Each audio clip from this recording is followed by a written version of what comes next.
We're live. Hello, everybody. This is John St. Baptiste. Hello, and welcome to Talkin Some Tolkien. I'm here with my very, very special guest, AU Pack Mule. Please introduce yourself, sir. Hi, everybody. My name is John. I'm on my channel, AU Pack Mule on YouTube, but you can find me on Twitter or Facebook, also under AU Pack Mule. John, I'm not very special, but I really appreciate being here. You've had a lot of great guests, and I'm glad to be included in them. Well, thank you very much. I apologize for the delay to everybody. Just to be straight up honest, I was having a bit technical issues. I also I overslept because I've been very worried about my personal life. If you want to see that video, you can find it. But we're here to talk some Tolkien, two of my favorite chapters, and this is the specific man who I wanted. The specific person who I wanted to talk these two chapters. So I am very excited about doing so. As always, we're going to do spoiler-free Q&A. Then we're going to discuss the chapters, and then we will have a spoiler-full Q&A. So I'll give the warning then, but just remember, here there be dragons, so if you don't want any spoilers, drop out. And thank you for showing up in the first place. How is everybody today? I see we have Zeta Alpha, Suntivia Major, Linda Smith, Nancy T. Always good to see Nancy. It's good to see everybody. You got a great crowd here. Rizzo, which, yeah, Rizzo, this is like really late for you. So thanks for showing up. So, any questions that anybody has about these two chapters that are not going to have a lot of spoilers? These two chapters are there's a lot going on, and yeah, if anybody has any questions, please go ahead and drop them. Can I ask a question since you mentioned it in the beginning? Yeah, absolutely. Tell me, you said this is two of your favorite chapters. What is it about them that caused them to get such high acclaim? I think, and I think you'll get this. Both of us being persons of faith. The contrast between the Balrog and a lovely young lady who we're going, well, not so young lady who we're going to meet I think I know who you're talking about. here in a little bit. By young, I mean less than like 14,000, but not much less than 14,000.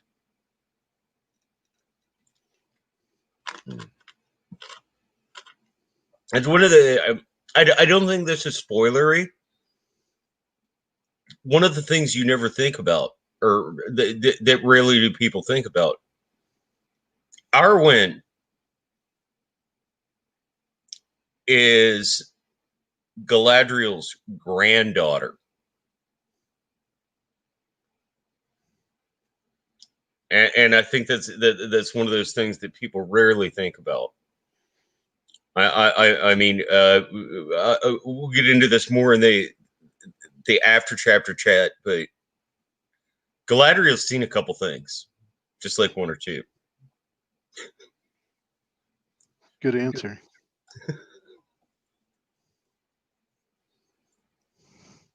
No, I definitely enjoy it. I don't know that they're my favorite, but I definitely think that um, they open a bigger world. I think is what happens when you're talking about the Fellowship and just being introduced to the hobbits, who are the simplest, the youngest generation, and then we go to the council, and then obviously we're dealing with the dwarves, and we don't know really how old they are, but we know the structure that they've been in the mines are just really old. So this is just another layer to the bigger Right. world that Tolkien wrote. And it also, I think, it shows how uh, the power of Morgoth can corrupt anything.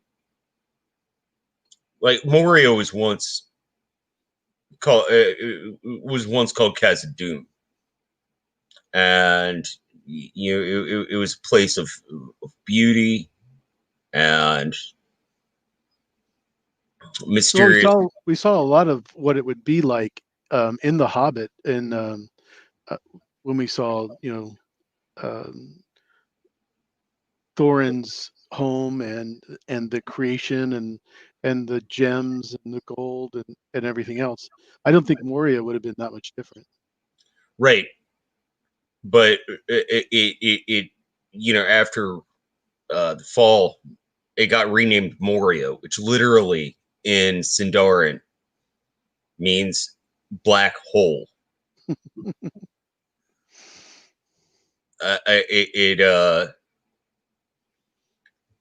It that's pretty Descriptive.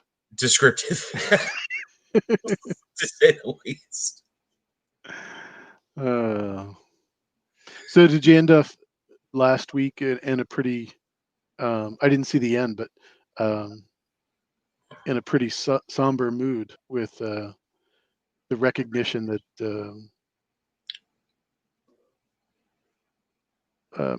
Gimli's family was dead in the tomb. Oh yeah, to me it's one of the most heart wrenching moments is because Gimli's like this tough little badass the entire time, and then they come across the book and he when they come across the tomb, he realizes Balin. He throws his hood over his head. Like he can't even talk. Yeah, Which I don't think I made the connection the first time that I read it. The Balin was the same Balin from The Hobbit, and it's really tough gotcha. to make that connection when you realize how kind and how gentle and how um, nurturing Balin was to anybody that was around him. He was, but one of the things we see and find out is dwarves. We all have our weaknesses. We all have our faults. Um, like I said, as persons of faith, these two chapters in particular, I really wanted to discuss with you, um, because we're both persons of faith who actually know what we're talking about, not just like. I mean, they're Don't put me persons of on faith too much of a pedestal, John. I might let you down.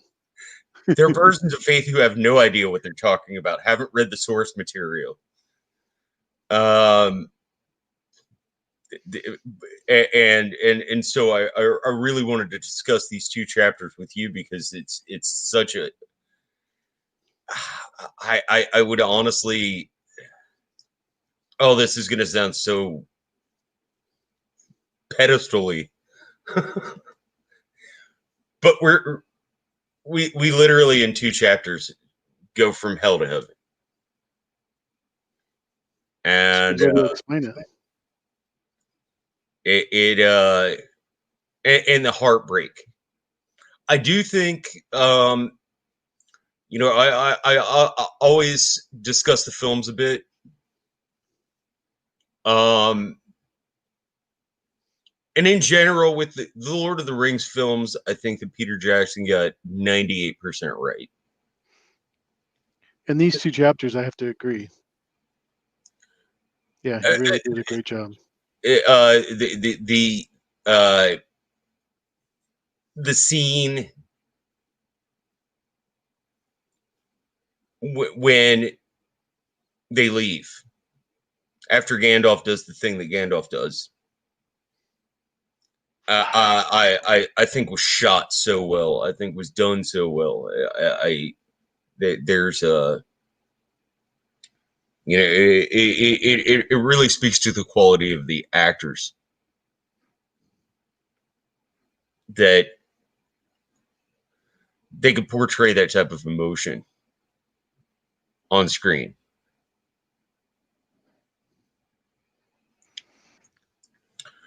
So, yeah, does anybody have any questions about these two chapters that they would like to ask before John and I discuss uh, everything going on out there? Going once, going twice, sold. No, just kidding.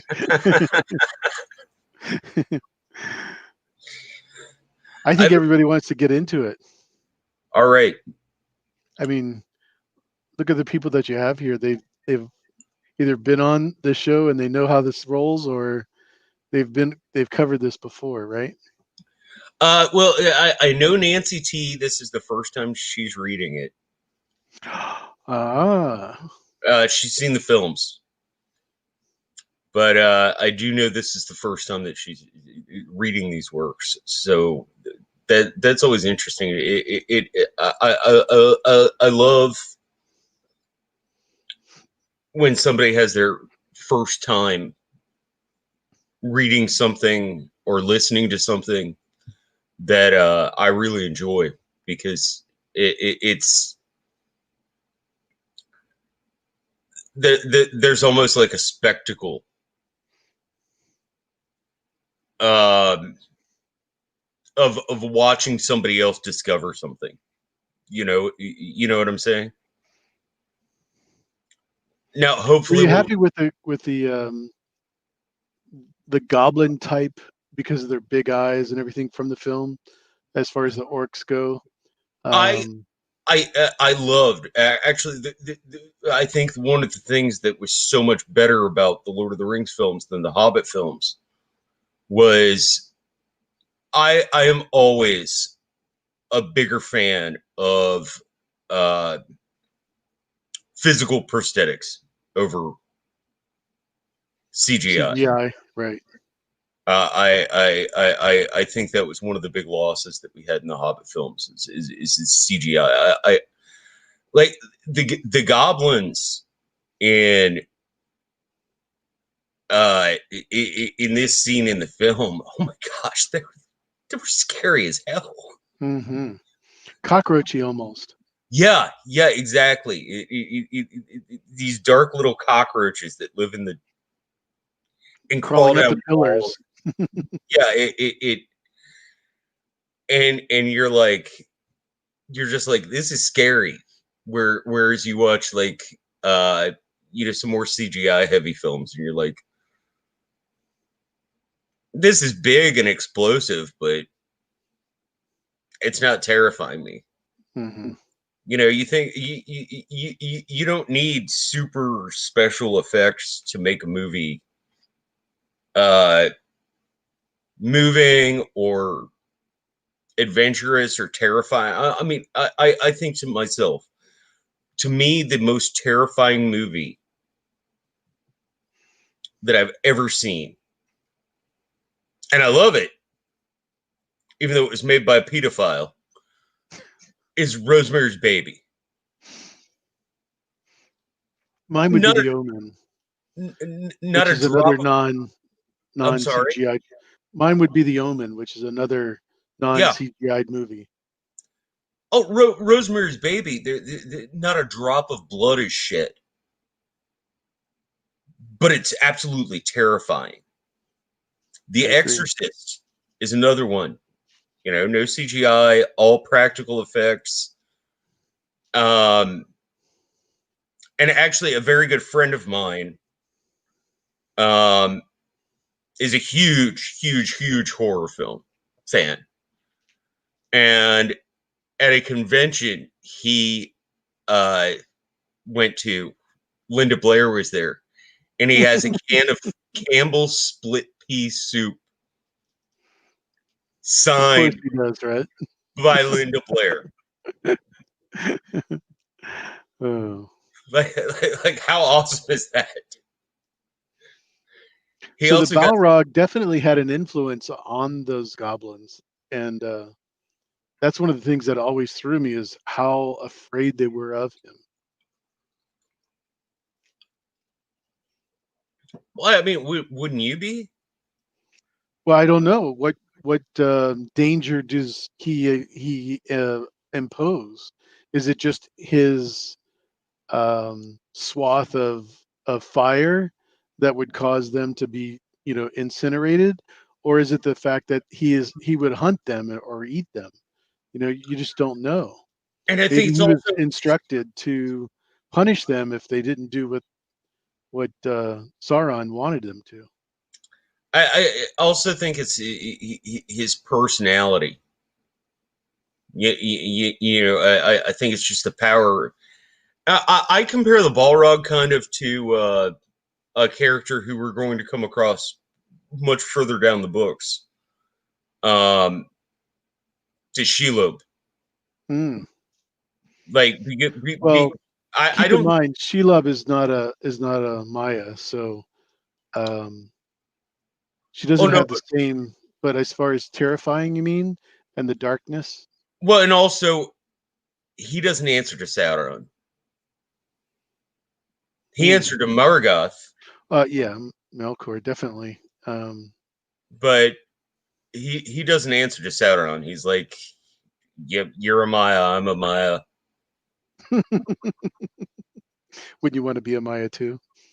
Like, I'm not going to call you boss. Right.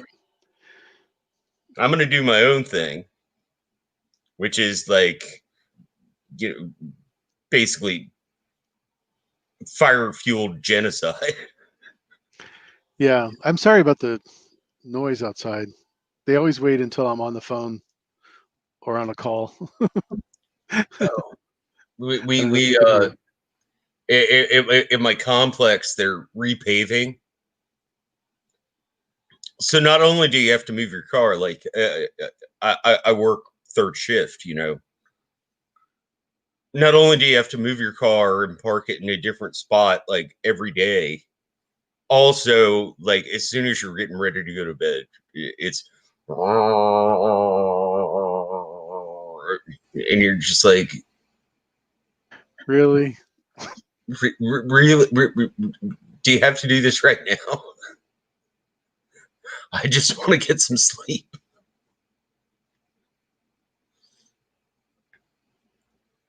So when you first saw that or read this chapter, I should say, did you get the feeling that Gandalf was going to be consumed in a blink of an eye?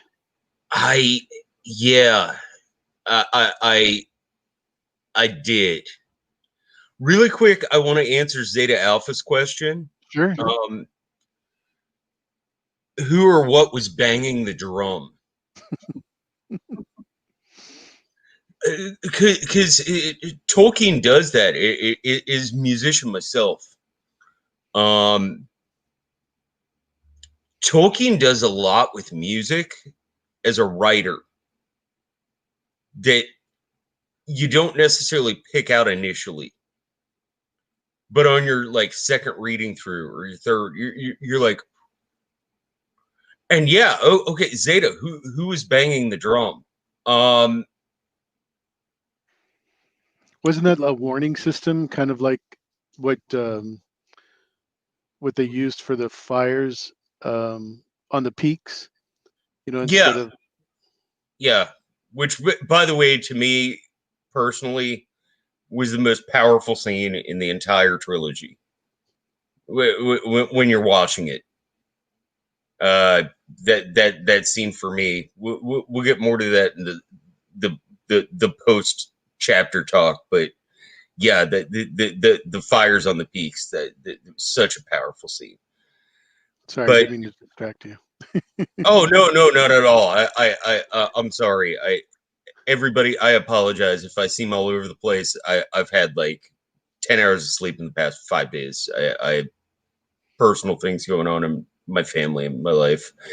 If you want to watch that video, you're more than welcome to. But who was banging on the drum? Who do you think was?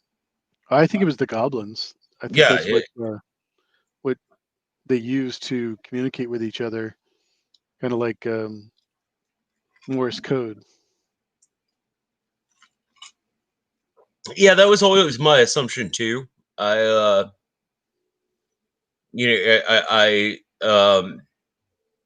because that it is actually a way that you can communicate with people. If you have certain symbols, if you have certain codes, you can do something like that and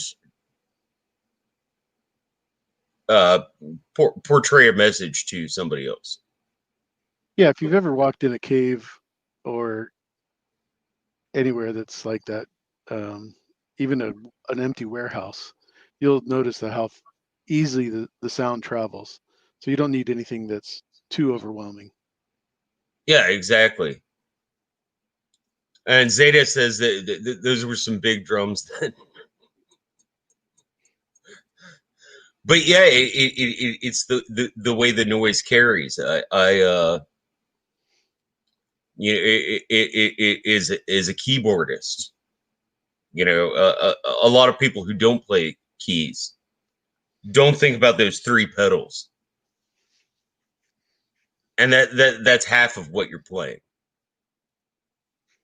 because you're making things louder, you're making things more quiet. I'm not going to get into the huge. I'm not going to bore everybody to death with musical scholarship stuff, but those three pedals on the ground actually matter just as much as the notes that you're playing, and it's how powerful something sounds. Um, and yeah, if you're in a huge echoing room, I mean, yeah, you and I have talked about this before. I get season tickets to the opera every year. Unfortunately, this year the entire season was closed Yeah, because of I stuff couldn't going imagine on. why. Yeah, there's this whole thing that yeah, I don't know. They're shutting everything down. I can't even go to the workout room at my apartment complex. I'm not sure what it's called. I'm not allowed to say it on my channel, but yeah, you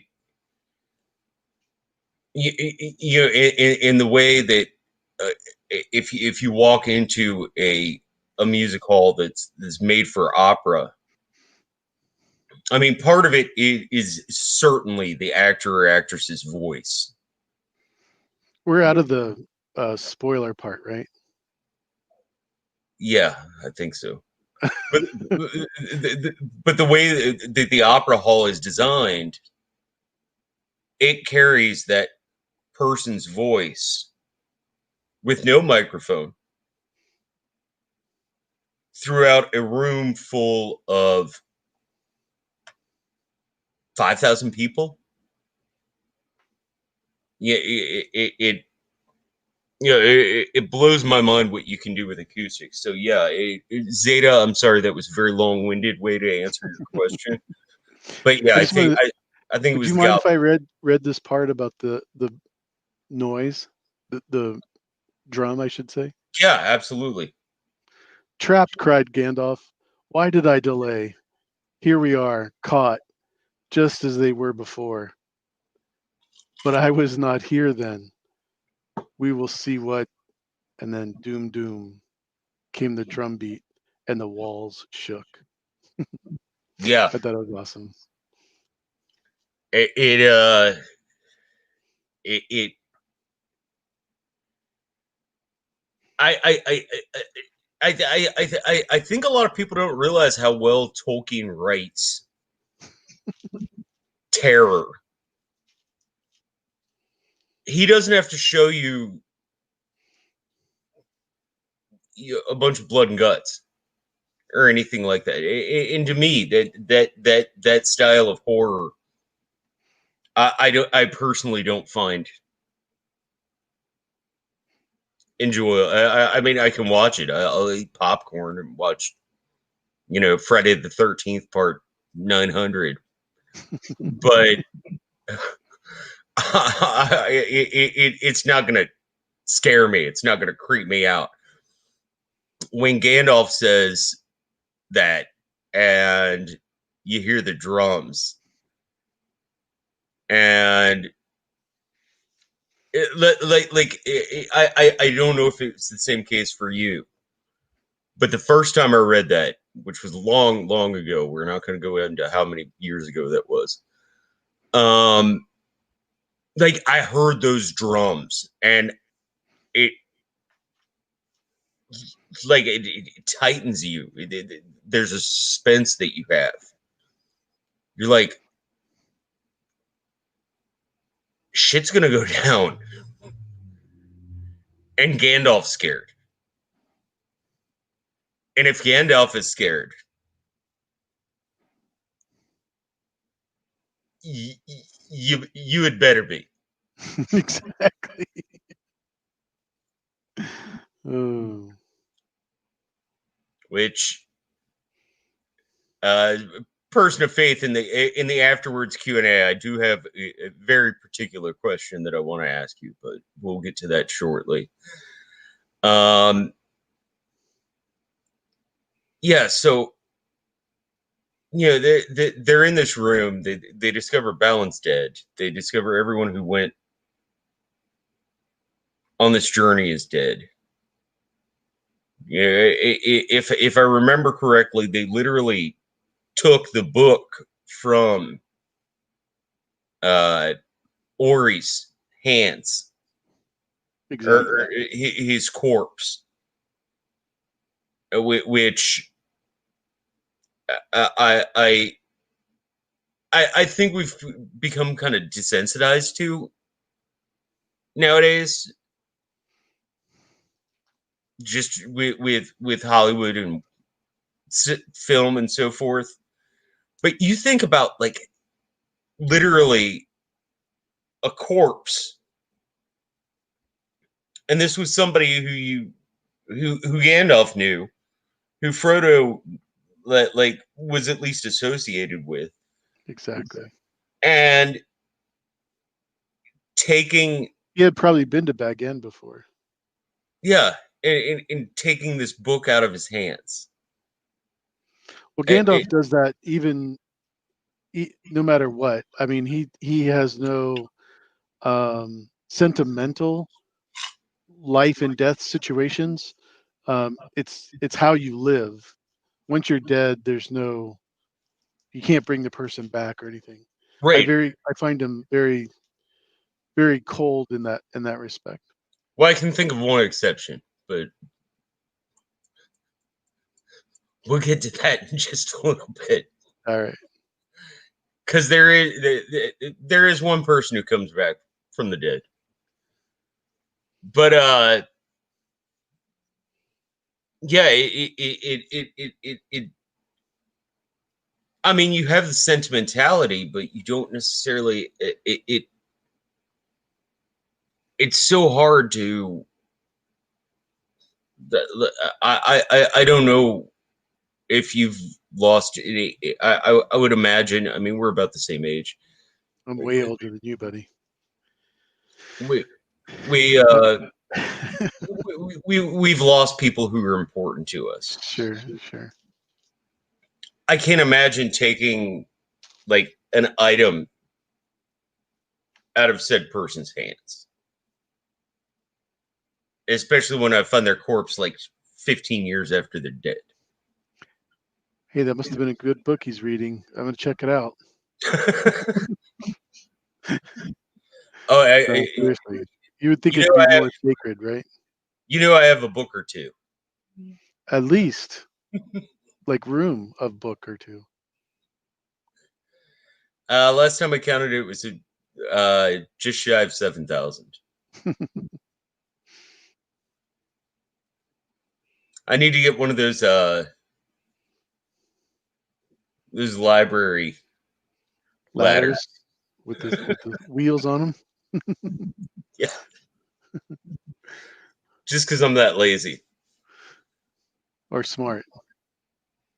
Yeah, lazy and smart usually coincide pretty well. But okay, so obviously goblins come to the room, um, and a troll. They have a cave troll. Yeah, I love that scene. That has to be one of my favorite scenes in the entire film is when Sean Bean's like, they have a cave troll. Of course they do. It's like, no, this isn't messed up enough as it already is. Exactly. We have to throw this bone in the stew pot just to make it even more. Oh my gosh! And once again, when it comes to the Peter Jackson films, I will talk about the things that were done well, and I will talk about the things that were done poorly. But this scene, oh, I I'm gonna be a blasphemer. I think I think this scene was done in the film even better than it was in the book. Well, it was much more dramatic because of the visual Right. impact of, Sam trying to hit him with a pan and, the guys trying to, stab a stone being, with a small sword, the whole thing. It was just Yeah. very visually pleasing. Yeah. I've always said that the Lord of the Rings films were good. The Hobbit films had good moments. And in fact, my favorite moment out of all six of those films is in the Hobbit, um, in part three. But this was when Peter Jackson had somebody who could tell him no. So he did what Peter Jackson does best, which is like spectacle. He's a spectacle director. He's not Stanley Kubrick. He's not going to sit and do 137 takes for like 3 minutes of dialogue. Yeah, he's just that's not the dude. On the other hand, he'll make these like huge, amazing action scenes, and yeah, in the film that was quite well done. Uh, for those of you who are just reading the books, actually, the cave troll only shows up for like a second. The person who stabs Frodo actually happened to be an orc. In the book.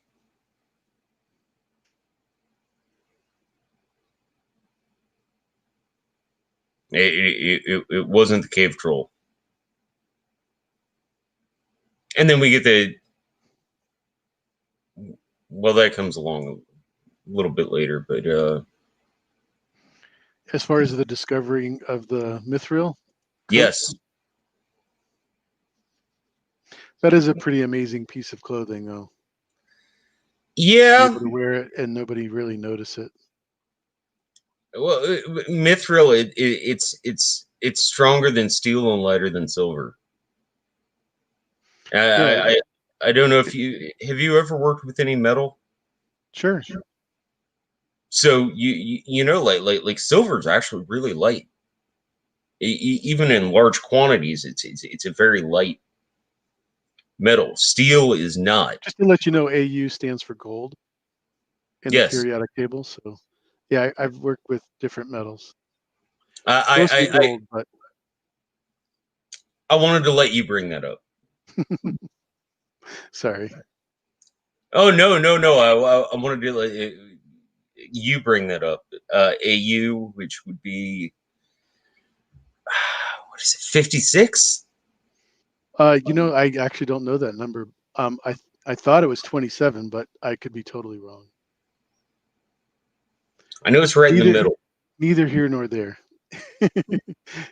the but the piece of material that it took to clothe Frodo is worth so much monetarily that I don't think everybody that reads these books or have seen the movie really does understand the gift that he was given. Yeah, even Gandalf says it. Bilbo had a mithril vest. I don't know if he ever realized it, but it was worth more than the value of the Shire. Exactly. We're talking about a good 500 square miles,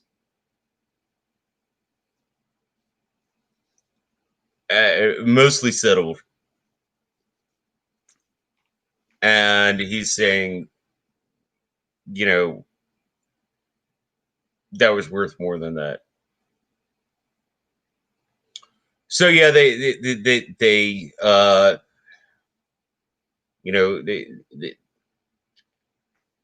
have this fight, and then Gandalf. What always amazes me, and the reason I always put up air quotes when I talk about uh, anything supernatural in these books, is because to an extent everything's from the Hobbit's perspective, and if it's supernatural, they call it magic. But the elves don't use that term. Gandalf doesn't use that term. Uh, the Nine don't use that term, but they just call it magic. It's like almost a broad spectrum description for something. But what Gandalf does is totally different than what Elrond does, or what Galadriel does, or what Sure, the sure. Nazgul do. And he can seal a door against this thing. And I really like how Tolkien writes the coming out of the Balrog, because you have this growing anticipation, like this is a big baddie. What is it? But when you think about it afterwards, the fact that he seals that door. John, I've got about 5 minutes before I have to step out for a half an hour. So, Okay. do you have a question that you wanted to ask before I leave, or Um.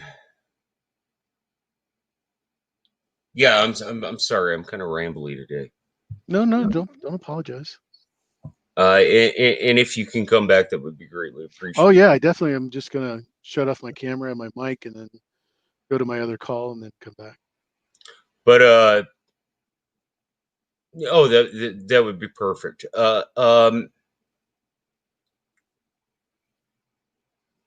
What are your thoughts of the Balrog? Hmm.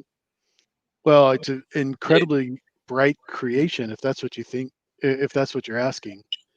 When you're thinking of destruction and how to destroy a smaller enemy, someone that you can't really touch because of the smoke and fire and the way they're created, I think they're almost more ingenious than um, the dragons, because before, when they had Glaurung, he didn't have wings. So that wasn't until later that they invented the ones with the wings. Well, Zeta must have looked it up, or he's just really smart, because he said 79 is the periodic number for oh, gold. for gold, yeah, yeah. The Balrogs, and then you think about the one thing I would like to leave you with before you have to step away for a minute. Sure. Um, Glorfindel killed 9. That's pretty amazing. When you I see the effort that Gandalf had to go through just to kill one, right. yeah, to have that kind of military prowess to be able to defeat this kind of an enemy. Nancy, thank you very much. That was very kind of you. I appreciate it. But yeah, the Balrogs, remember, they are created creatures from um, the Valar, the very early, actually the only second creations that lived. Well, Um, they're not created. They're corrupted. They were well, they are created. Maya. They were originally Maya, so they had to be created somehow. All Mayas are born of the Valar. Right, but in becoming Balrogs, they weren't. It's one of the things that Tolkien drives home with a nail is that Melkor Morgoth can't create. Exactly. That's the one thing that he is absent of compared to other Valar. You're 100% right. And when you come back, that's actually one of the things I wanted to really, really talk about, and also about a certain very pretty lady. Yes. But you go ahead and take your phone call. I'm going to go Thank you, ahead sir. and talk to everybody here, and I will see you shortly, Awesome. sir. I appreciate it. God bless. I'll be back soon.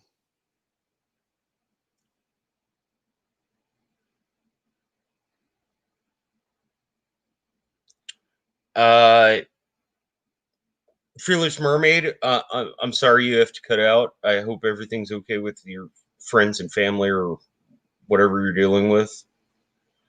Um,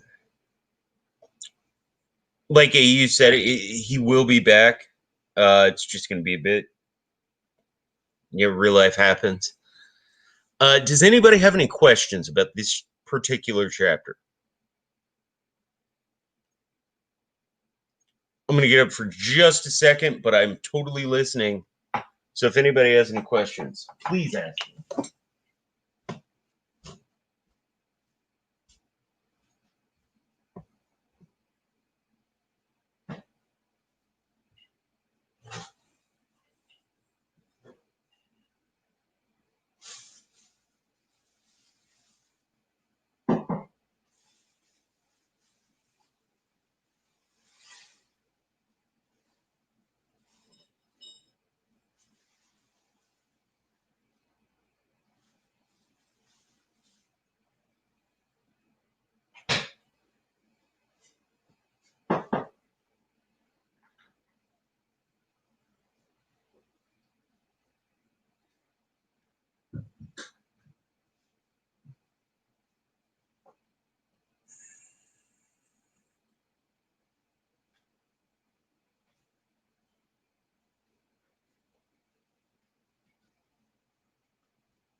Sorry, folks. Even cursed souls need to use the bathroom every once in a while.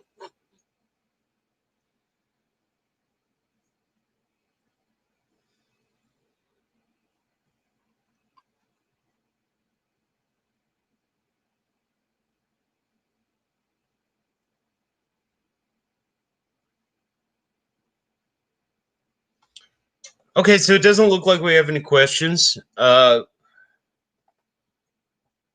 Gandalf faces off with the Balrog after all this, and once again, I think this speaks to Peter Jackson's strengths. 2 pages he turned into like a 19-minute sequence. And it's actually quite well done in the film. I as a book snob who has read the books like a million freaking times, like, yeah, it's pretty awesome scene. But he stands against the Balrog, and there's something very important that Gandalf says here.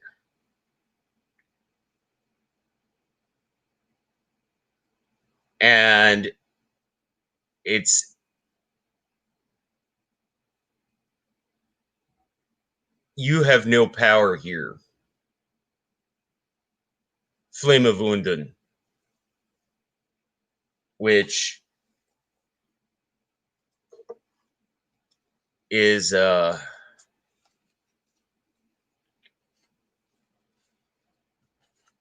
pretty big deal.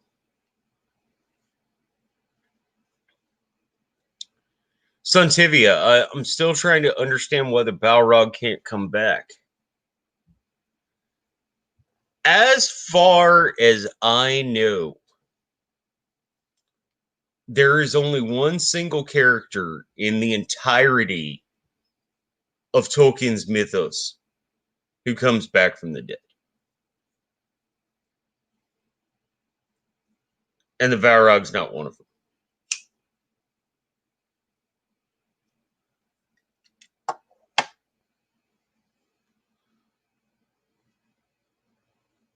If I remember correctly, there's nobody who ever dies and is reborn.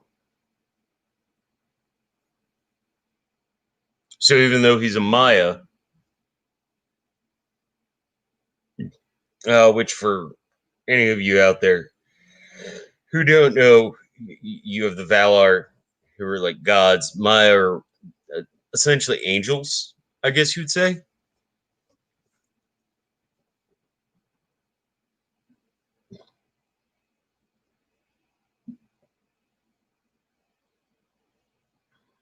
But yeah, Gandalf, his sacrifice, I think, is so integral to this story. His self-sacrifice, because he I mean, that's what he does. He and he has no knowledge about things beyond, but he stands there and he's like, the rest of you, get the hell out of here. I'll deal with this. And we lose him. And it's a heartbreaking scene. I mean, those of you who are just film watchers or who only watched films before you read the book, I mean, like I said, I think that's one of the best shot scenes that were done in the entire series.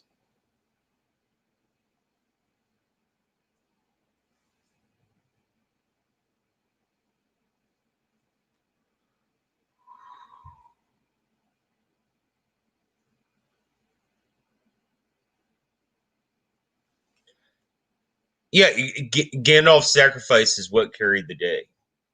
The rest of the Fellowship wouldn't have survived if he didn't do that. And he gave himself up, to save everybody else.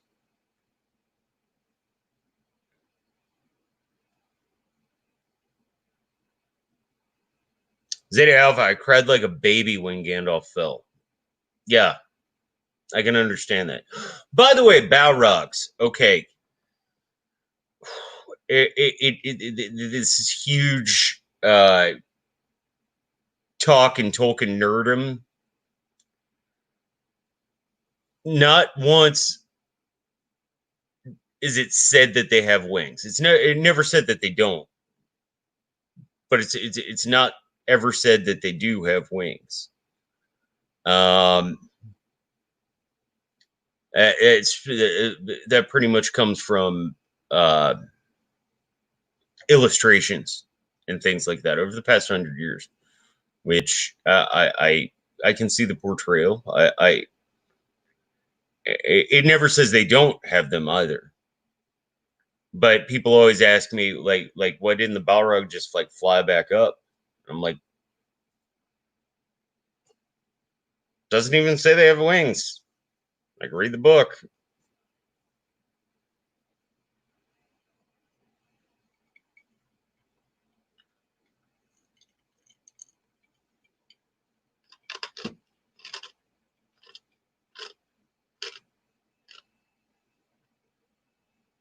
Santivia, if you don't mind, that is something I really want to get back into when AU can make it back.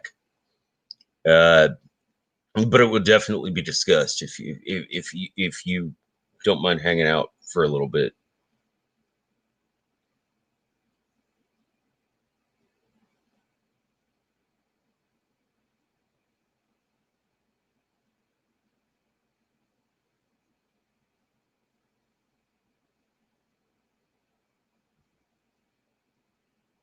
Zeta, okay. I have, if I've read that quote, then I do not remember it. So my apologies there. His wings were spread from wall to wall. So if I'm incorrect, please, anytime I'm incorrect, please correct me. I'm not the type of person who's going to get offended by that.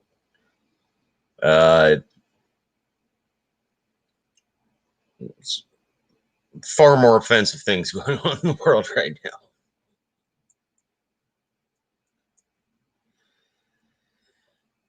So we have this heartbreaking moment. Gandalf dies. Last words he says, "Fly, you fools." If I hadn't already figured it out, I would love to have that put on my tombstone. I already figured out what's going on my tombstone, but if not, yeah, I would love for my tombstone just to say, like, John St. Baptiste, July 1st, 1977 to whenever. Fly, you fools.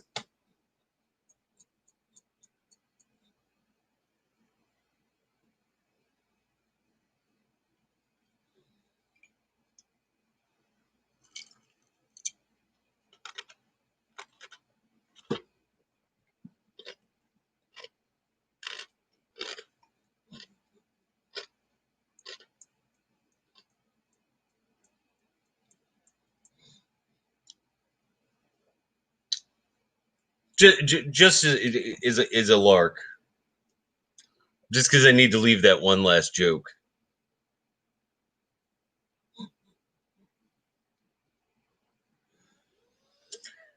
But so we get to where they go outside and they get out because Gandalf sacrificed himself.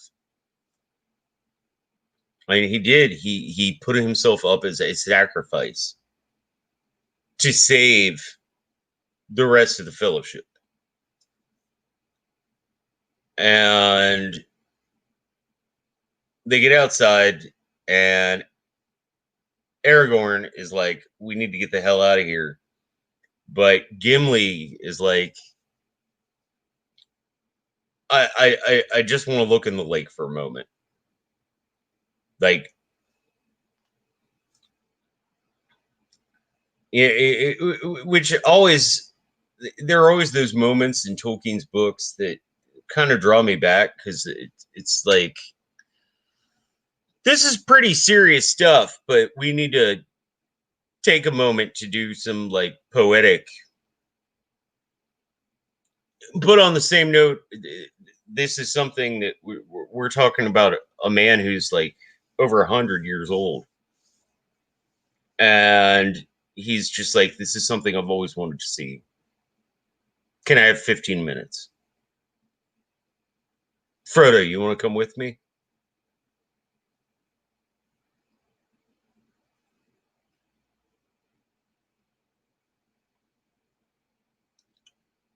And go to the lake, Zergziegel, and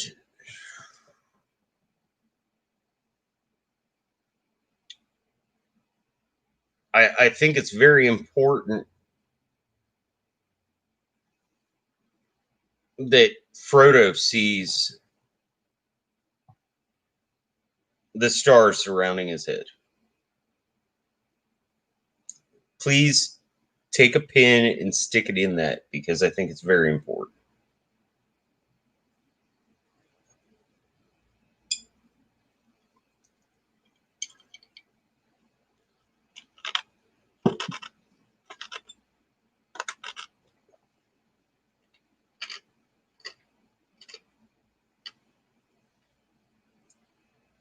Linda Smith, did Frodo feel drawn to the mirror?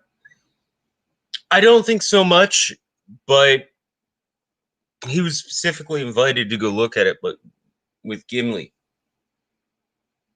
and so did Sam. Um, and I think they saw what they were supposed to see. But like I said, please, the stars surrounding his head, stick a pin in that.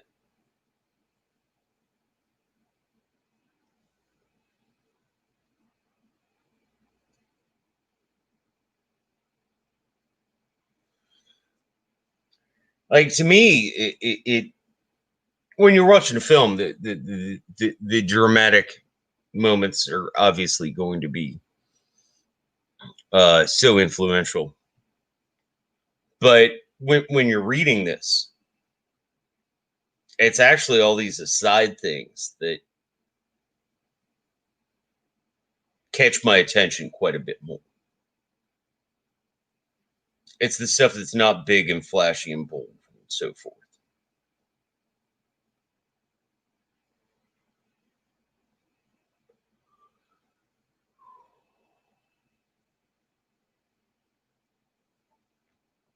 But yeah, stick a pin in that, Linda.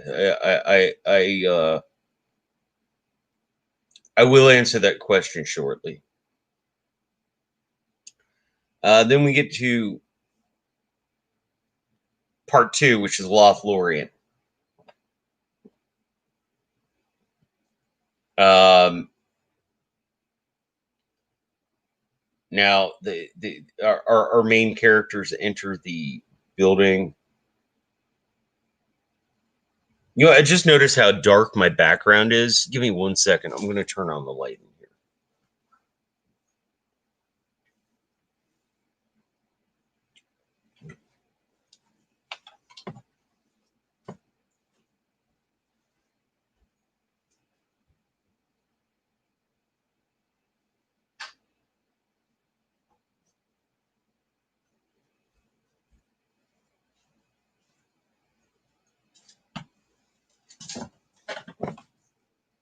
All right.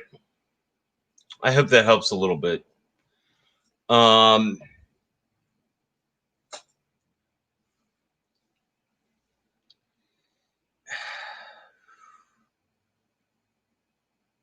So yeah, they enter Lothlorien and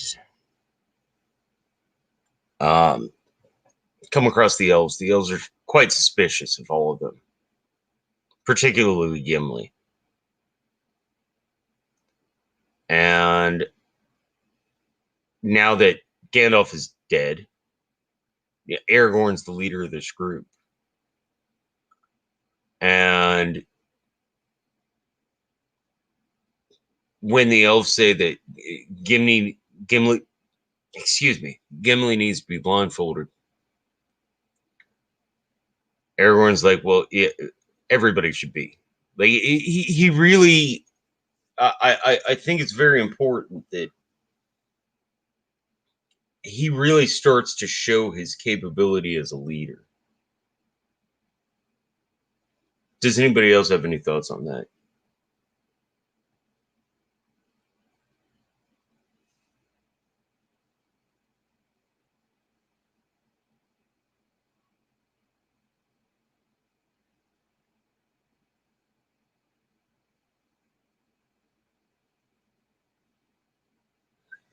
Zeta, yeah, it's actually a really good point. Sam never said what he saw.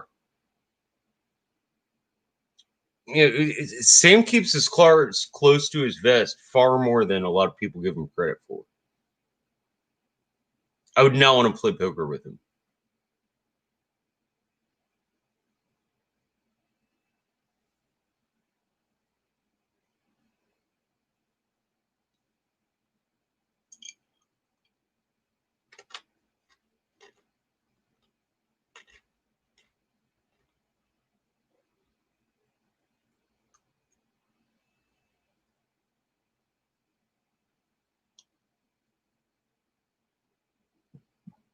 Yes, on Tivia, as soon as Gandalf fell, Aragorn stepped up.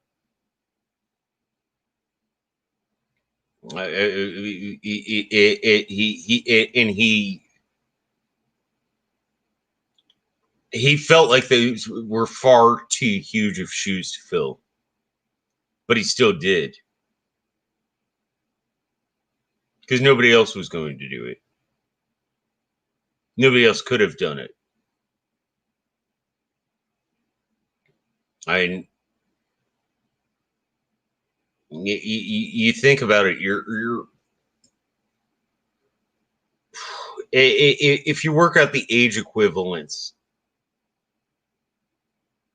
you have four hobbits, an elf, and a dwarf who are all like teenagers or in their early 20s. You have Boromir, who understands quite a bit about leadership. I mean, he was a leader, but uh, it was never really something he wanted. And it also, I think, figures into something that's described a bit later. You know, so yeah, Aragorn is the one who's going to step up and do it.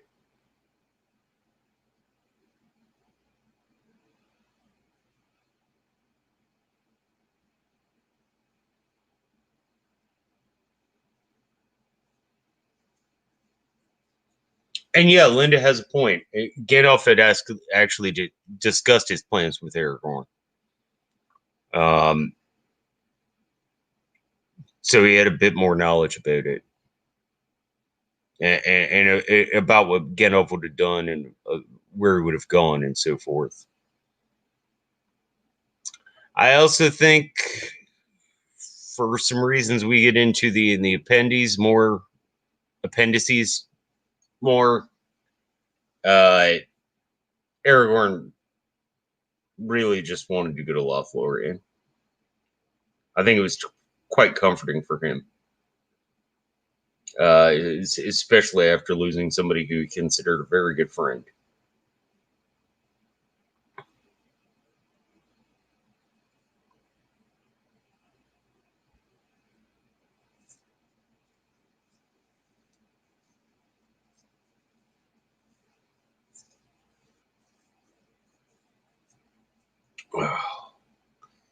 But yeah, and this is the first time you see Aragorn really show himself as a leader, because the elves want to blindfold Gimli.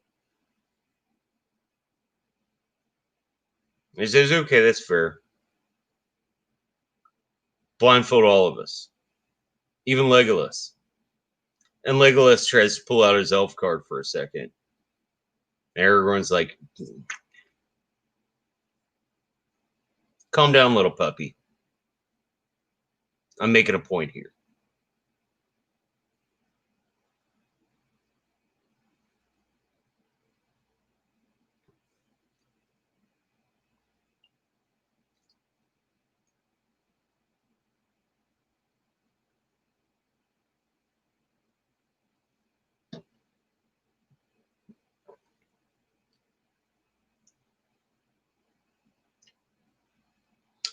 Sorry, guys. Without AU here, I'm just waiting on your questions.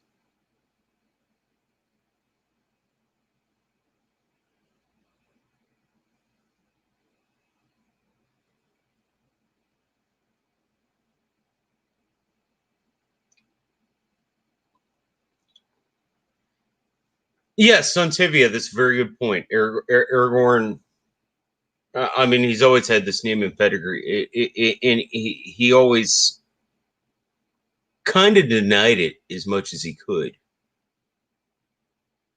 I these two chapters, I think it's very important that people take weights on their shoulders that they don't necessarily want, but they're the only ones who can take those that weight on their shoulders. Gandalf was one, and Aragorn's another. He did not want to take this leadership position, and it's made quite clear that he did not want. But he like, hey, I guess I'm stuck in this spot. I'm going to do the best I can do.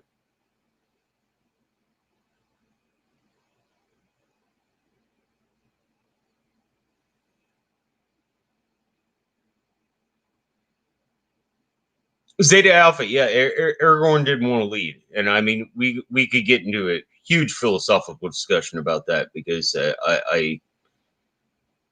I personally feel that most of the time your best leaders are people who don't want the job; they just get stuck with it. But that's just my view.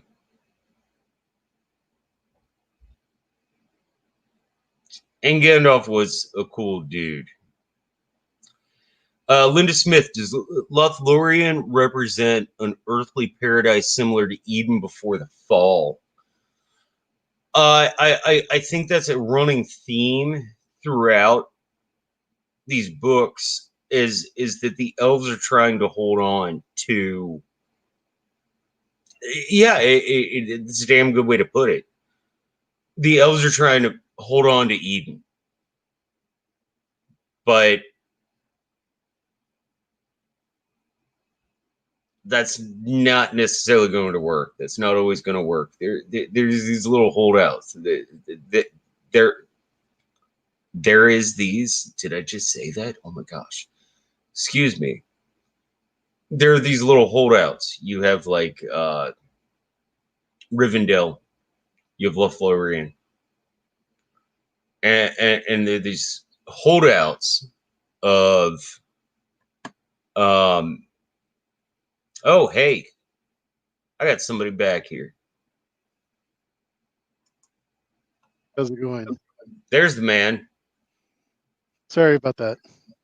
Oh no, not at all. It life happens. So how far did you get, John? I'm talking about I'm talking about Aragorn reluctantly taking the spot of leadership. And I was just saying that I think reluctant leaders are usually your best.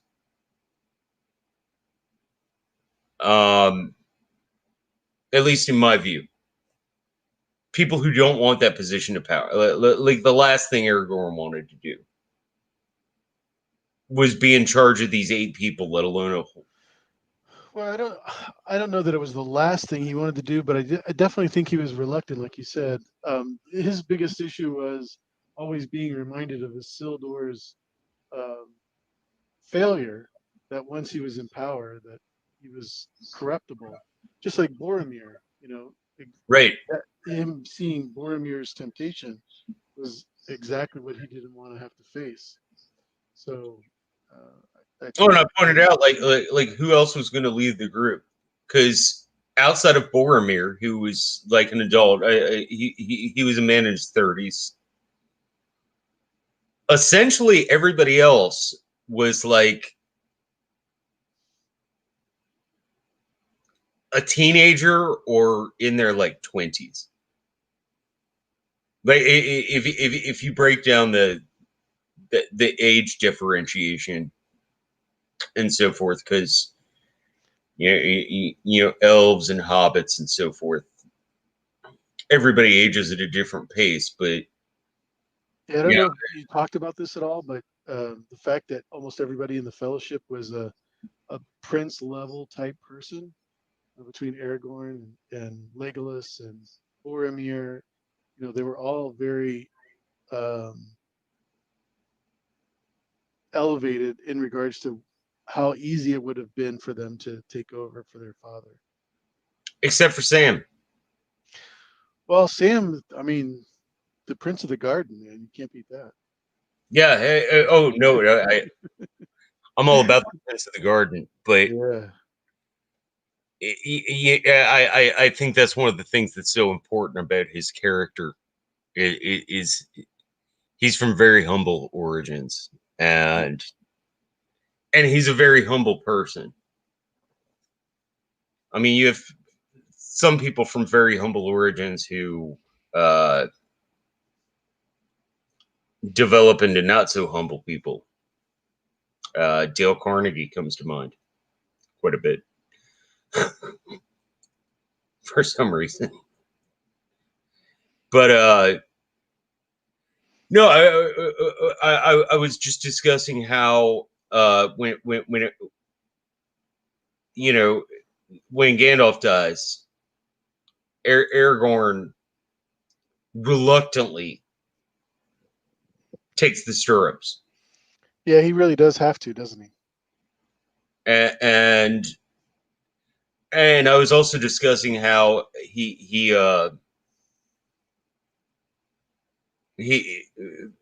we've come to the point where they've met the Lothlorien elves, Oh, nice.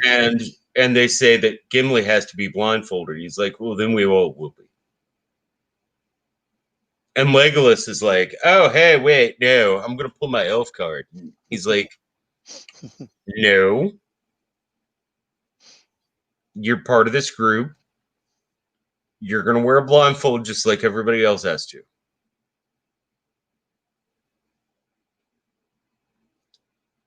And then we get to that moment, you know, not too long after, like during the same day, when word has come from Kellenborg and, or I'm sorry, Cyrodiil and Galadriel, that these people are meant like they're okay. And the first blindfold that's removed is Gimli's. I think that's a really important moment. Like the very first blindfold that's removed is Gimli's. And he's the first dwarf who's been here in like 1,500 I was years. gonna say I don't remember another dwarf being in Lothlorien. I'm sorry. I don't remember another dwarf being in Lothlorien. There were some before the falling out, but yeah, it because if you remember slightly later in the chapter, uh, Galadriel actually speaks Dwarven to Gimli, and he's like, "Holy shit, I'm in love. I'm in love." Yeah, Yeah, it which is not uncommon. I mean, anybody that meets Galadriel gets that way from history, right?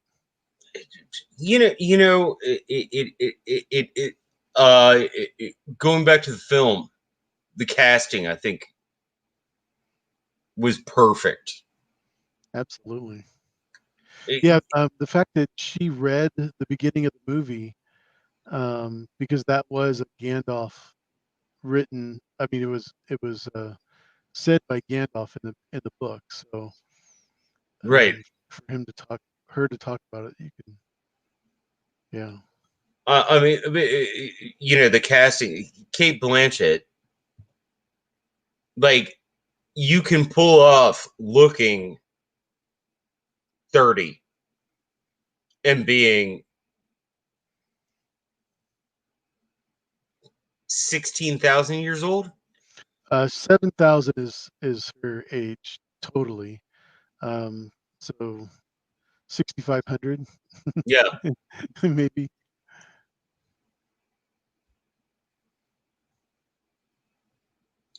Yeah, Zeta Alpha, known since the Dwarf Alpha War.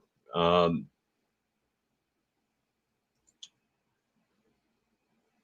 and Sontivia, yes. AU and I will be talking about Gandalf coming back as Gandalf the White in a little bit, which that's a spoiler. Um, I want to ask you, when you first read this and Gandalf fell, like I want you to think back to when you were a teenager or what. How heartbreaking was that? Um, well, it really wasn't heartbreaking because I didn't have the attachment to Gandalf as I did some of the other characters. Mainly because I didn't realize that he was sent to Middle Earth to protect men from Sauron, and I didn't realize his connection with Iluvatar at all. And not only that, there wasn't really any, Radagast or the Blue Wizards mentioned or talked about, and so I didn't have his total backstory. Not I wasn't that overwhelmed by it.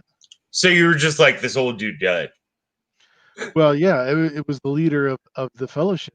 right? Basically, that was the part that was unpleasant, but it was necessary, I thought, for Aragorn and Frodo. To be honest with you.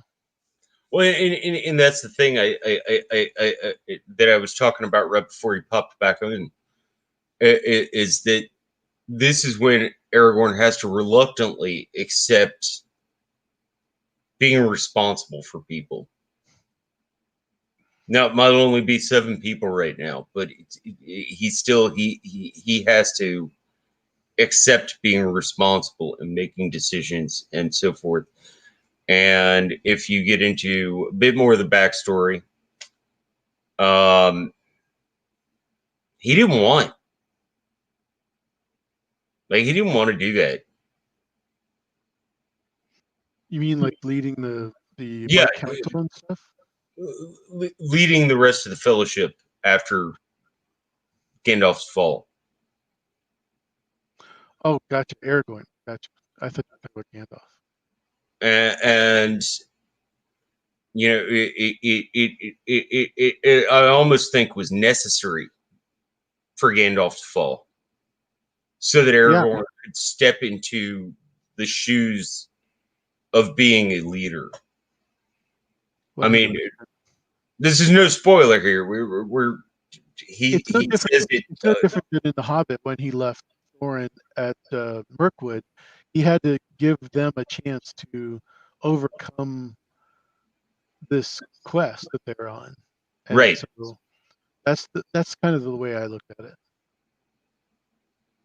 Oh Even no, though I no, didn't no, know he but came back. I'm talking about when Aragorn had to step into the shoes of being a leader, and that was the last thing he wanted to do.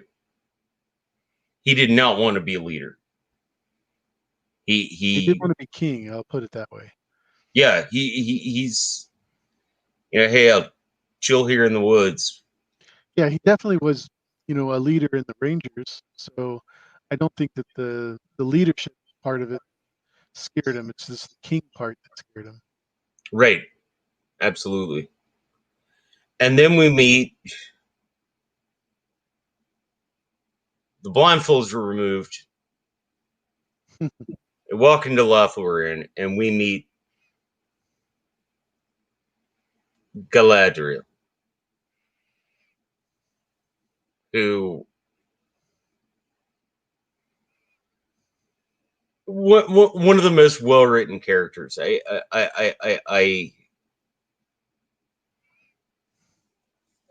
was so astonishing, so astounding. Well, you got to remember, she is part of the Noldor elves that were basically taught by the Valar how to do everything, and she was one of the lucky people that were able to be taught by everyone before the fall. So she actually was able to learn, directly from the Yavanna as far as the plants go. That's how they got the melon trees. And Well, and that's the thing. It she's the only Noldor who was allowed back. well, she wasn't invited. Well, shouldn't say that. She was invited. She just decided not to go because she wanted to stay in Middle Earth. You're talking She about felt, after the fall, right? yeah, after the fall, which Yeah. we'll get into very very shortly, but I do want to finish covering this chapter. And I love it's like magic in Tolkien's world. It is such a different thing than it is in so much fantasy literature. It and Galadriel's power, like her real power, at least in my eyes, is she sees the true you. Right.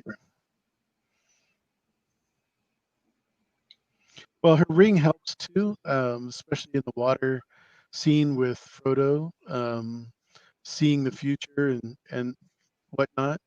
Um, that definitely was helped by the ring with the magic that's empowered in that as well. Agreed. Which actually is in the next chapter, but I yeah, but I think she sees the true you, the person who you are, and actually makes you think without even saying a word about the person who you are. I don't know about you personally. I can't say a non-commendable thing about you at all, but I'm sure you have things in your life that you're ashamed of. I'm so human, it's not even funny. And it she just looks at you and you're like, everything I've ever done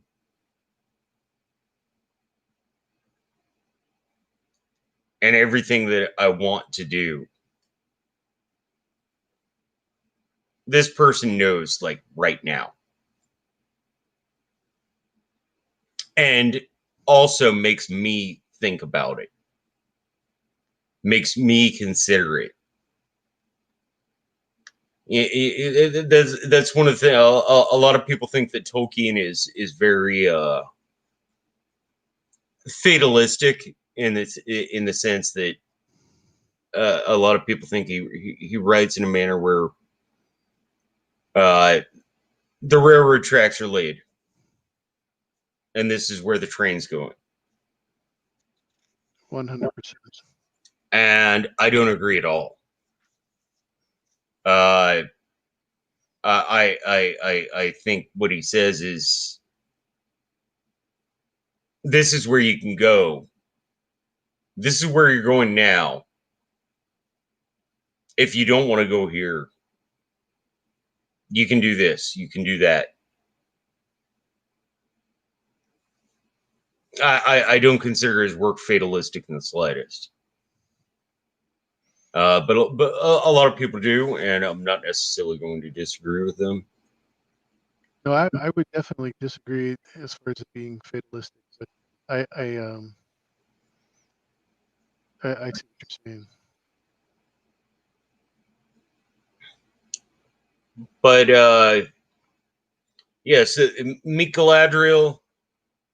She looks into all their souls. She knows everybody's deep, dark secrets.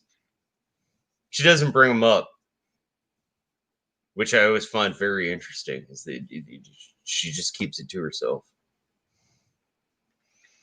and then says, "You have a friend to mourn for. Go do so."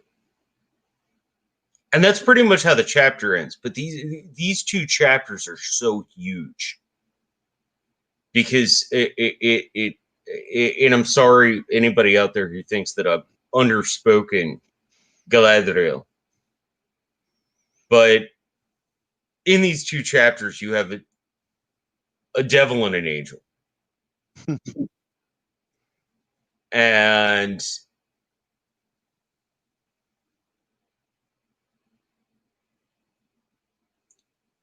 it yeah, I think that's a huge thing.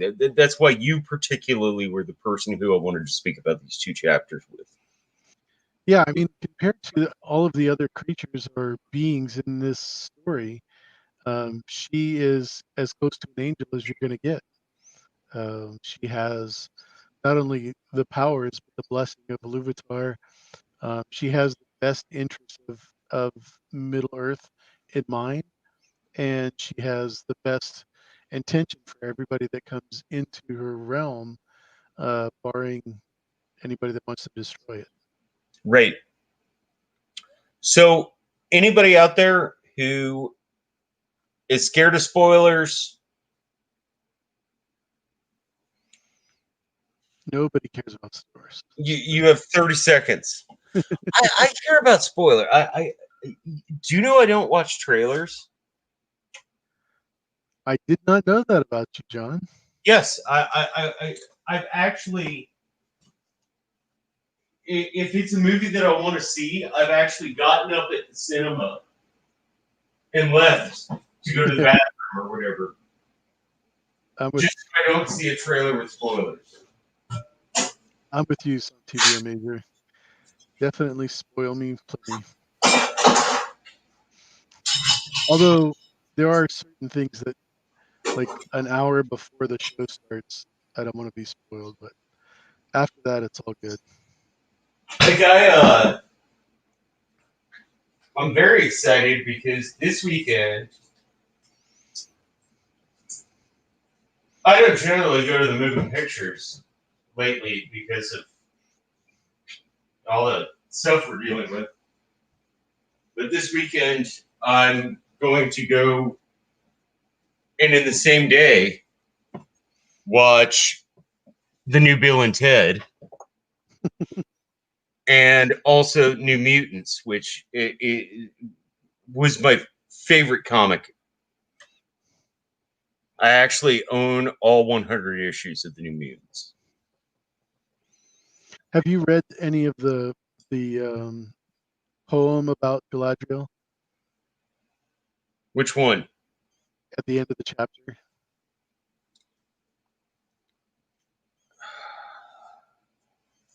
Sorry. No, that's okay. I'm throwing you off there. Let me just read the first part. You tell me if you want me to continue.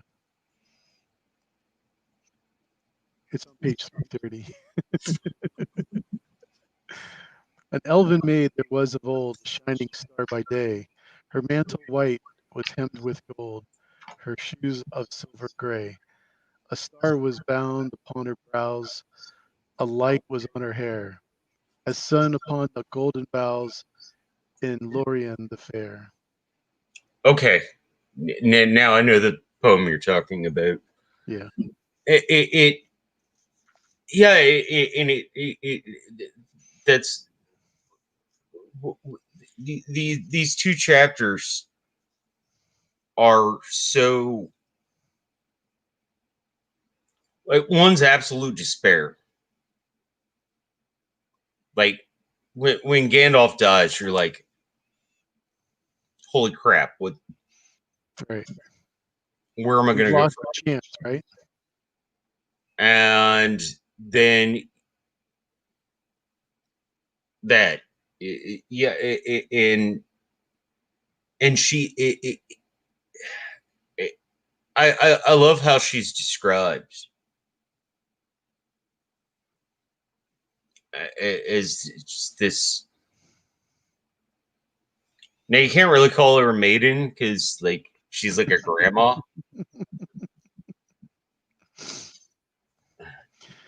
So that like kind of contradicts the whole maiden thing. Yeah, you would think when they live 3,000, 4,000, 5,000 years, you'd have like great, great, great, great grandchildren, right? I I guess elves are just don't shag a lot. You know? Being that this is a Tolkien book, that is appropriate. There's not a lot of shagging going on.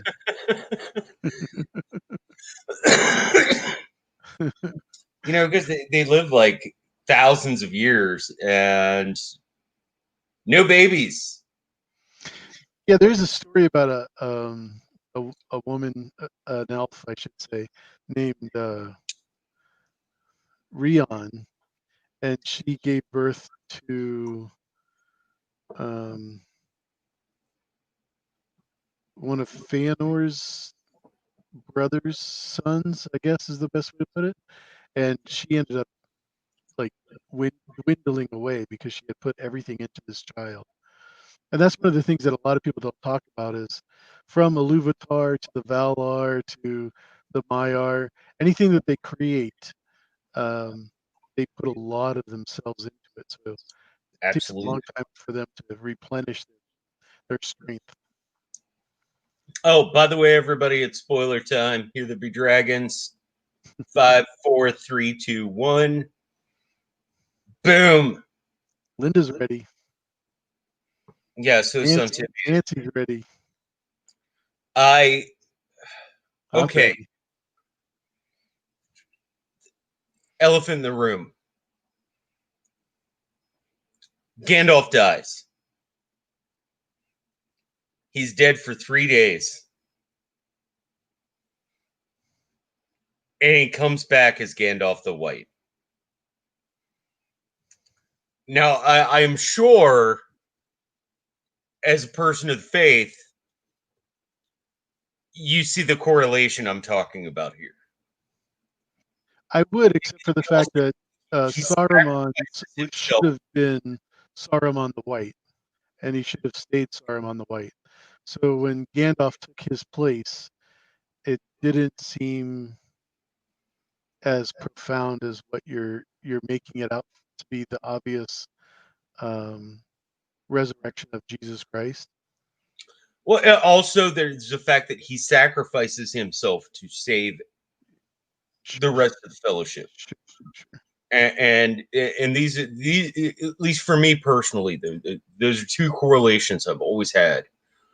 Yeah, I've always thought of Gandalf as Tolkien's Christ. Um, agree with me? Disagree with me? I have to totally disagree with you, and I'll give you a couple of reasons. One, we already have 4 different wizards, and they're all sent with the same 4 different wizards, 5 different wizards. I'm so sorry. And they're all sent with the same mission. Um, not all made by the same person, so they have different makeup as far as their creation goes. Um,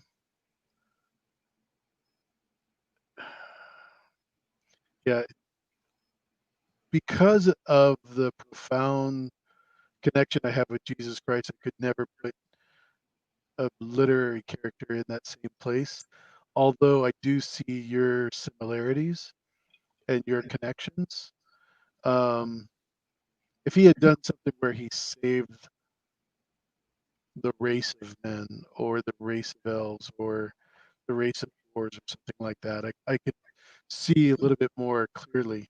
But yeah, I I personally feel that he did. I personally feel that he did once he came back. I mean, he got Rohan together to go to Minas Tirith. He stood up to the Witch King, right. and even then, it even reminds me. And I know you're a Protestant, so the Whatever Nicene that Creed. means. You but according to Catholicism, Christ spent 3 days in hell. His 3 days that he was dead, he spent in hell, and he defeated the devil. He stood up to all of this darkness, and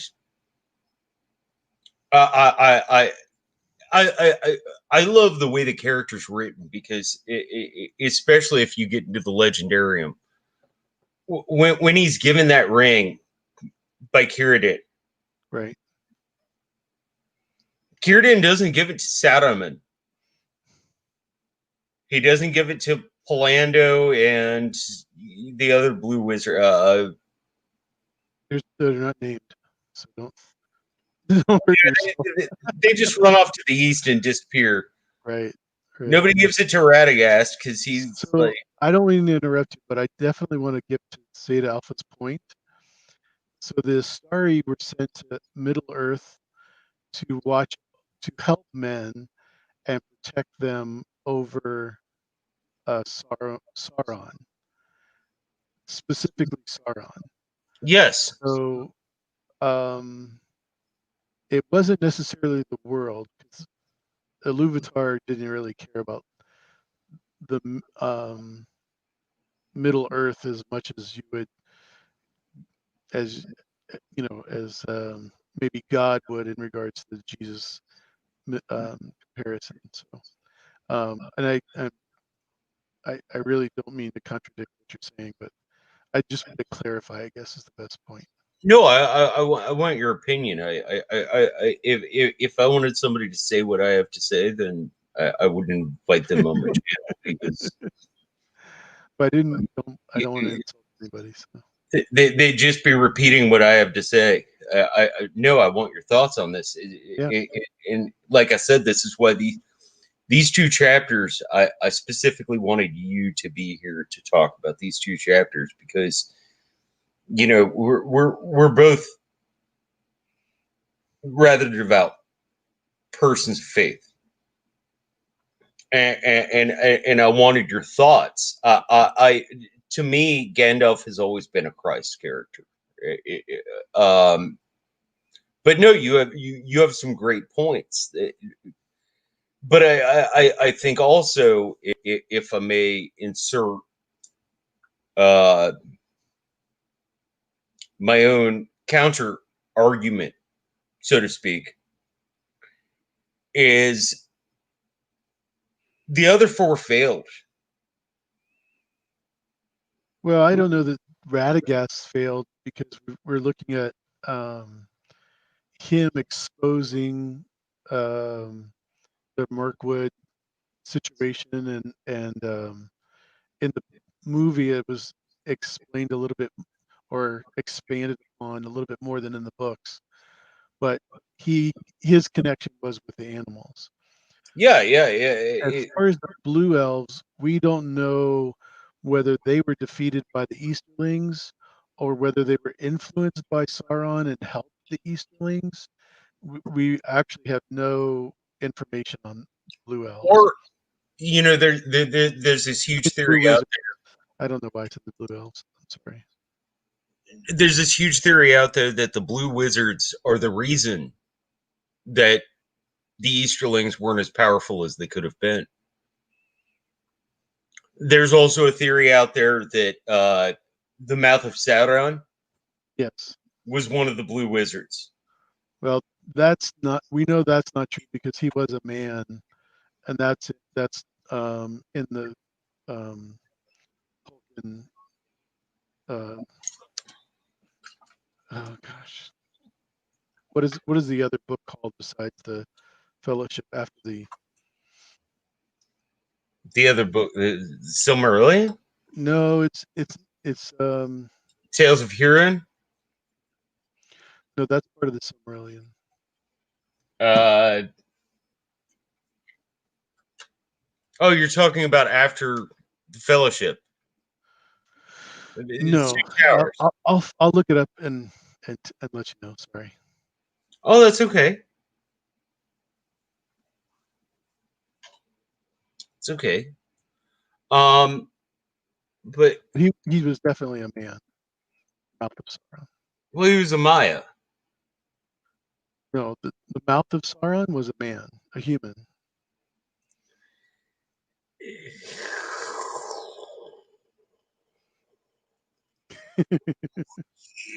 It's kind of left in the dark. Okay. Um, I know exactly what you're talking about, and most likely you're right. I would definitely say 90% you're right. He was a fallen Numenorian. Unfinished Tales of Numenor and Middle Earth. Sorry, that that was actually finished by Christopher Tolkien.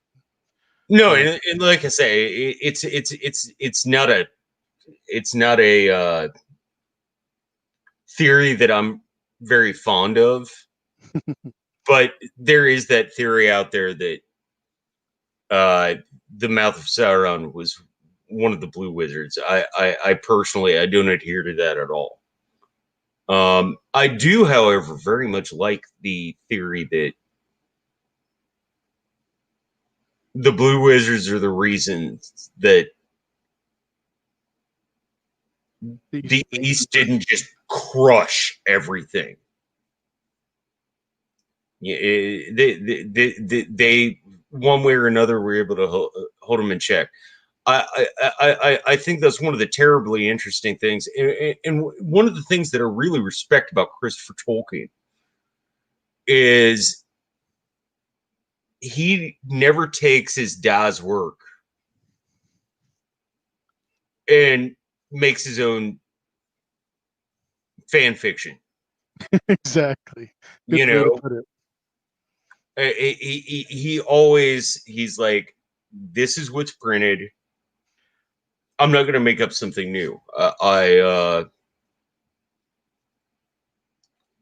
I'm sure you've read all of Frank Herbert's novels. Most of them. I don't know if I've missed any, but yeah. So I just to go back, this is according to the Tolkien Gateway. He was a black Numenorian, to be more specific, as far yeah, as men go. which Which is which is bizarre. like fallen Numenorian. They yeah these were the people. One of the things that I think the film does well is actually goes into Numenor's fall. Like it's like any society. It starts off great and idealistic and all this, but then human things come into play, or elven things come into play. I love people who think only of the elves as like Good. these angels that read the Silmarillion. Like, no, elves are not good people. A lot of them are very bad people. I was going to say, just read the Children of Hurin, and you'll get a real good sample. Yeah, in oh, Children of Hurin. It's so great, and but yeah, there are all these people who think like the elves are like these angelic beings, and yeah, there are some, and you know, before the spoiler point, we was talking about Galadriel. Like, she witnessed all this. She witnessed the murder of the Telesar, I think, the ones with all the ships. Teleri.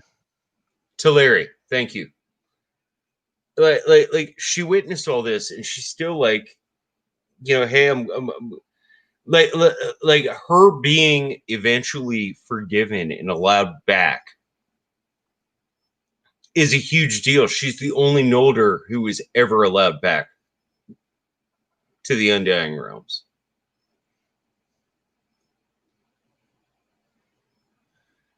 And the reason she was allowed back, I think, me personally, is because she denied the ring. Oh, definitely. Yeah, good point. It because you see how powerful she is. Like me personally, the Hobbit films, I have like 10 moments that I think are great, and then the rest of them, I think Peter Jackson just had a huge budget and nobody would tell him no, and so he made what I consider a CGI nightmare. But the scene, and yes, it's non-canonical, but the scene when she stands up to Sauron, right, in The Hobbit. I mean, it still sends chills up my back. And I think I think that's one of the things that we're gotten right. It's like, this is how powerful this woman is. Exactly. And by the way, yeah, Gandalf, Elrond, Saruman are all standing here, and they're scared as shit when she's like, "You have no power here." But it really I thought it was well done. Plus, it was good CGI as opposed to poor CGI, which you see a lot of in Hollywood films. Yeah, it's stuff. A lot of Keep times. in mind that Sauron was a little bit held back. I mean, he did not have a human form yet, so he was without form and without the ring. So part of him wasn't even there. Oh yeah, his material form was destroyed.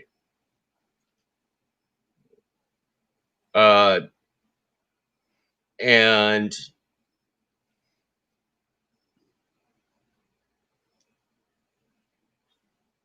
it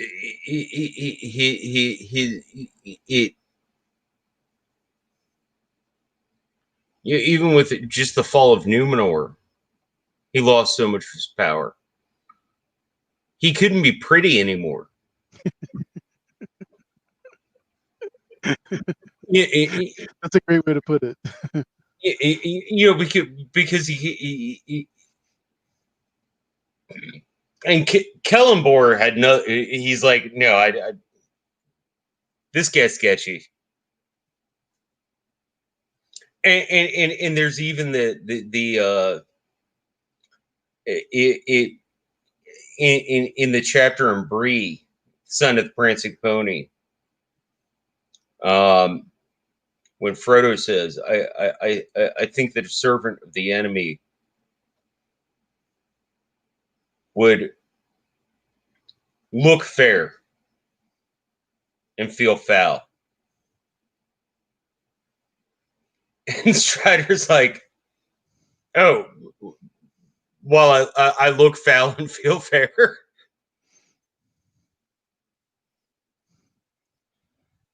Like I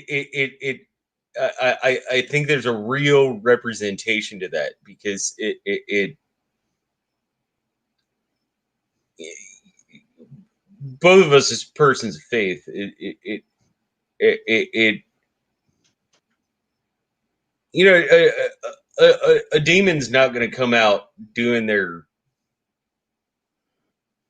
demon stuff and looking like Right. a demon. They're going to look as fair as they possibly can, but in the back of your head, you're like, yeah, I kind of wonder. But that's what happened to the Numenorians. They didn't kind of wonder. They didn't ask any questions. They just let it go on and on and on. And you know, if you read all the back work, their society collapsed, and it was all part of his plan. It was his personal joke. Yeah. It was his prostate exam to Iluvatar. Which is considering, um, when you think about Melkor and how long he had to defeat all of the other Valar, and here this Maya Sauron comes in and just is able to disrupt everything and get his way all through the Third Age. It's just amazing. Oh yeah, absolutely. And through most of the Second Age as well. Well, definitely Second Age, but I mean, thinking about how long, yeah, it's You, just incredible. you know, and but it's always uh, going back to that scene from The Hobbit. You have no power here, servant of Morgoth. Yeah, Like because I mean, literally, he is a servant. He that doesn't that realize line it, you know. that line is just so. If you know the backstory, that line is so powerful. It's like saying, you know what, you're Morgoth's bitch, and by the way, I just kicked your ass. So tell me what made you think, other than the fact that it was 3 days and he was resurrected, the comparison between Gandalf and Jesus, because that's an interesting. I'm sure there's been plenty of sermons written on this, but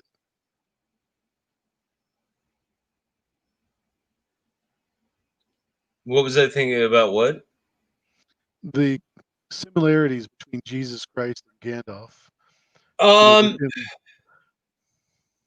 because because he's a you man. Gandalf is always portrayed to us before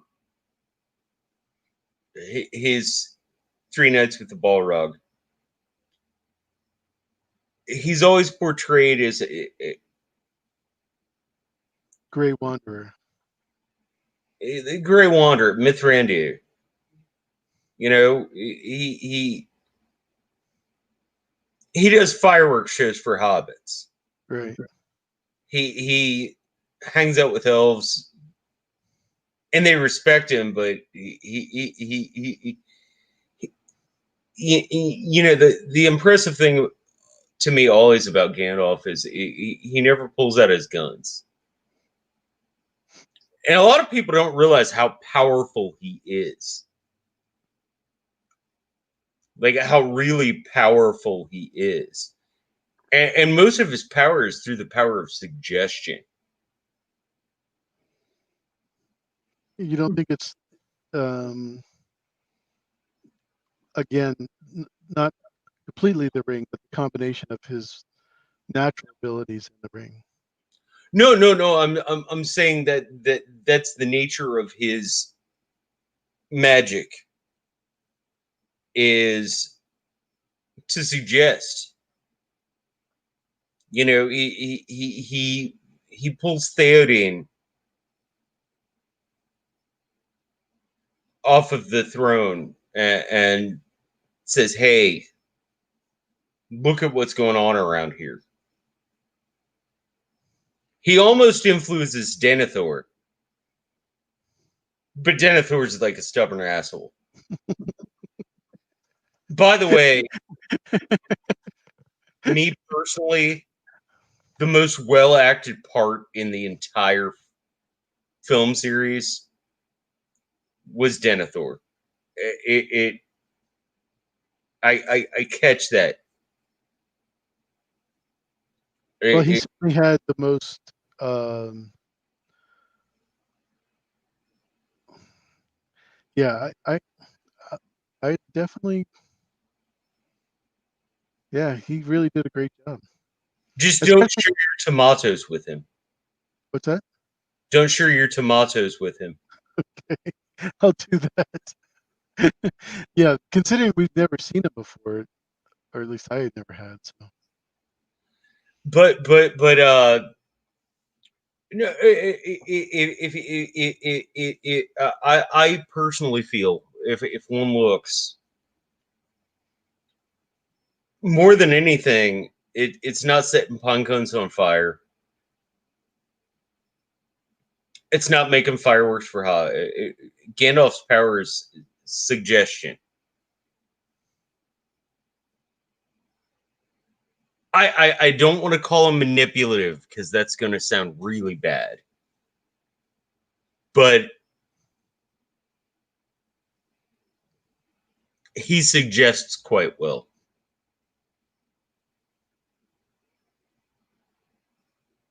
And I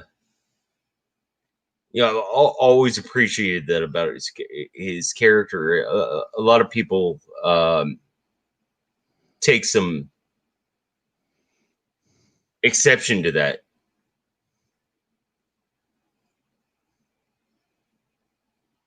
Zeta Alpha, Sauron was just a lieutenant. Yeah, maybe lieutenant first class, but yeah. yeah, he was up there for sure. I want to ask you personally, these two chapters, because they're so, to me, these are the two most emotional chapters in the book. For one thing, you lose Gandalf,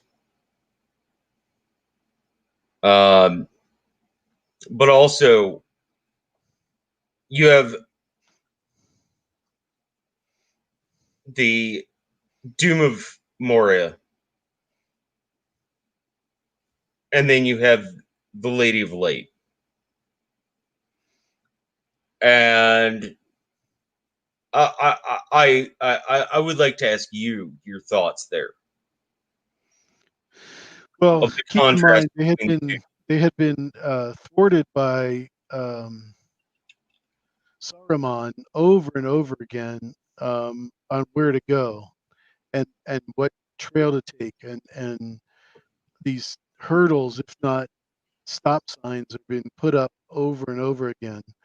And now that they know they have an enemy, and then they come face to face with just at the gate of Moria, the the monster in the water. So, I mean, they're over and over again, they're being hit with very, very difficult times. So once that is over and then Gandalf is gone, it literally feels like with Boromir and Legolas, Aragorn, and Gimli, that they're all um, relieved in a sense, that they have some respite because they know they're not going to be attacked in Lothlorien.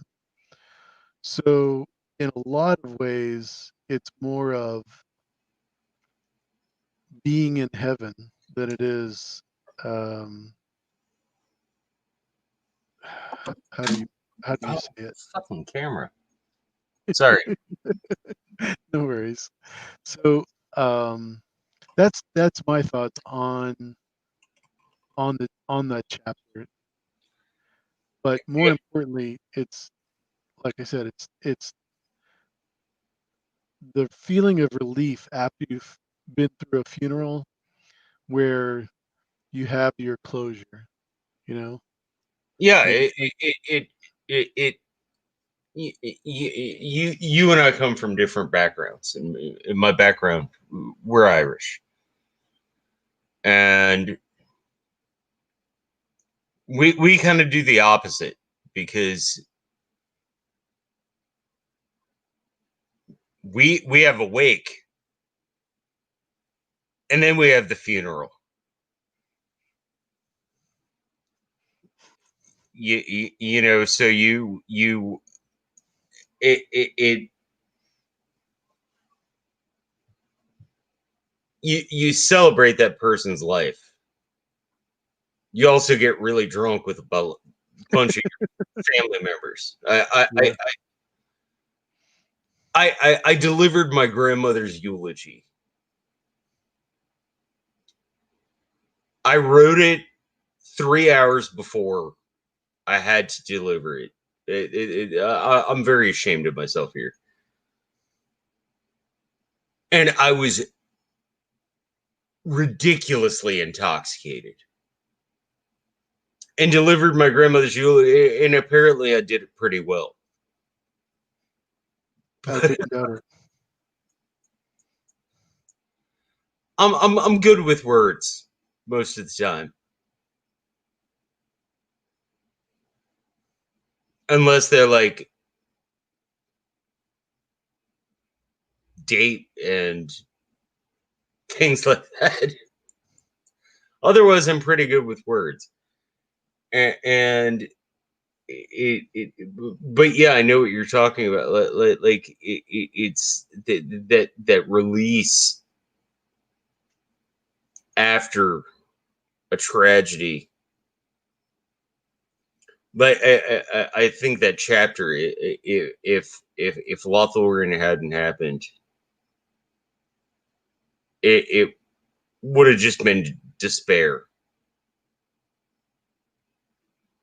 You know, Oh, absolutely. If they had to go through another round of battling whatevers, they wouldn't have made it. They needed that, and that's one of the things Tolkien does very well. Is he describes, very, very tough times and then a slight respite, you know. yeah, and he's yeah, he's a person who can understand how to describe emotions. A lot of people want to sit there and say that Tolkien is an unemotional writer because he doesn't dig in. He doesn't do that like Ted Williams or George R. R. Martin. Dig into every single thought that everybody has. But you got to No, remember he's also a lot older than most of them, so his, I think what he does is he says this thing's happening. These people feel this way. Read into it what you want to. I don't need to describe it in detail exactly. because yeah, and that's why. And I know I'm going to piss a lot of people off, and I really don't care. J.R.R. Tolkien can take George R. R. Martin any day. It's like the epic rap battle of history. Have you seen that, by the way? Oh, with George and Ronnie. Yeah, with JRR versus GRR. I call him Ronnie. I'm sorry, Professor Tolkien. And it but I don't think he needs to describe everything. He needs to he's very good at just leaving. Where you have to interject some of your own thought. Yeah, your own thoughts, your own feelings. Like if you were in the fellowship. Did you see Plexi was here? Plexi Bertrand. She came by, and she Oh, had a question for you. hello. Do you think the results of the Hobbit films will influence the direction Amazon takes with the show? Uh, as I've said, I don't watch trailers. I have no idea what's going on with the show. I'm very excited about it. Um,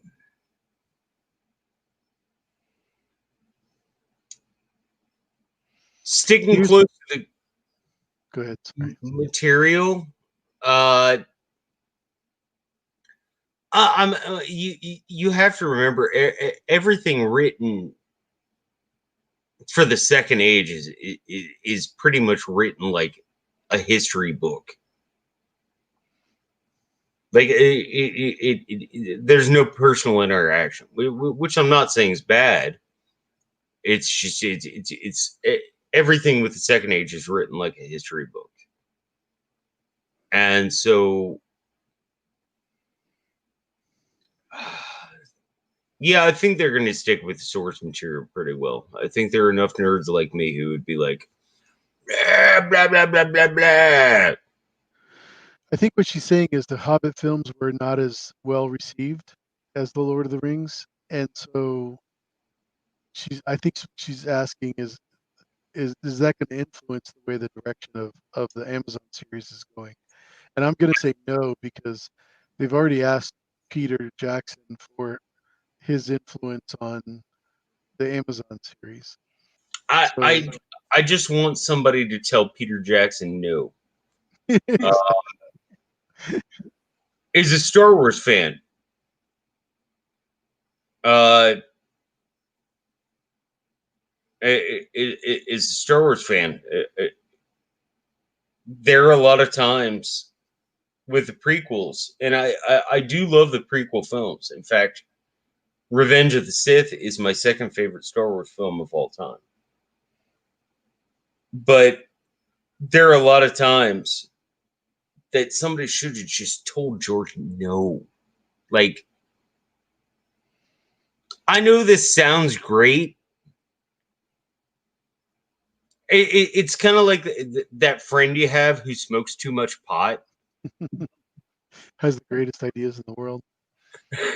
And they're like, oh, yeah, this is the greatest thing. And you just need that person to no, no, that that's just not going to work. Are you expecting anything great from this series from Amazon? I am so excited about this series, and I've not watched a single trailer. I've not Well, there's watched. nothing out yet, so don't worry. You haven't missed anything. If anything gets like linked into my account news wise, I won't read it. I want to know nothing about this. I want to walk into it and just discover it and make my own opinion without.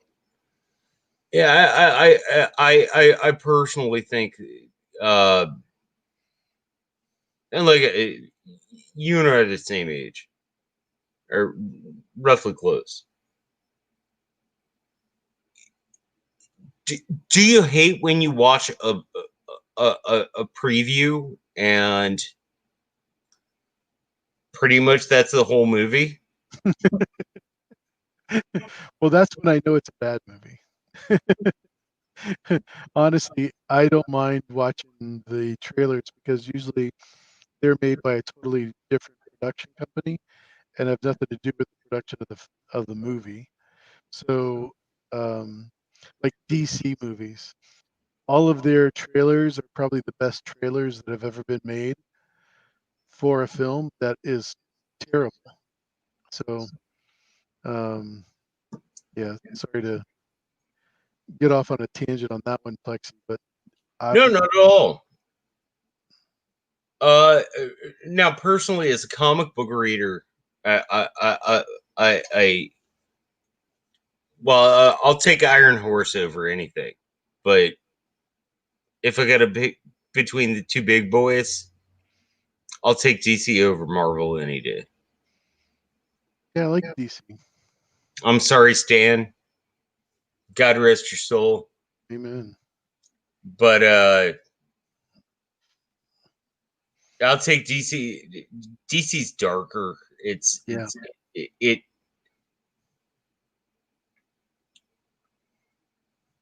like if you brings an think evil. It brings an evil to the villain, doesn't it? if you think about it, the Joker should be absolutely terrifying. And oh my gosh, Frank Miller's Joker is absolutely terrifying. I don't know if you've read The Killing Joke. Not Well, at that, all. it was a one shot that Frank Miller put up. Like Frank Miller's Joker is actually terrifying. He's not. Don't get me wrong. Caesar did a great job doing the campy Batman television show Right. That was type the of time. stuff. But no, Frank Miller's Joker is like holy.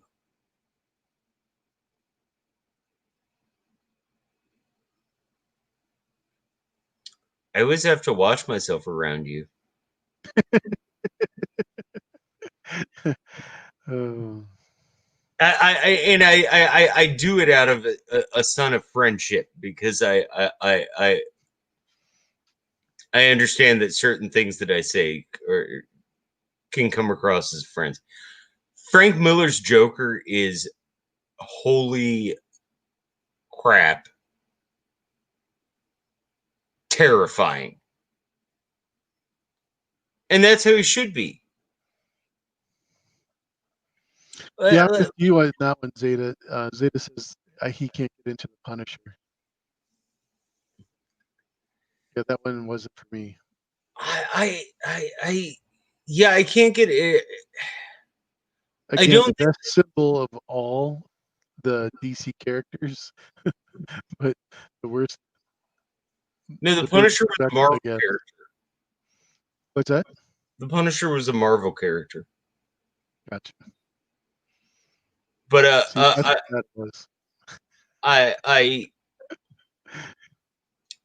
but then you think about let me ask you your top five favorite uh comic book superheroes. Captain America is definitely number one. Spider-Man is probably the last one. Um,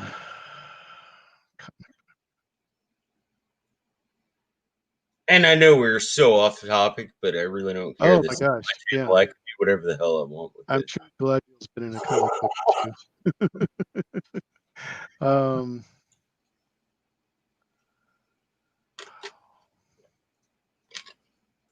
yeah, I like the Hulk.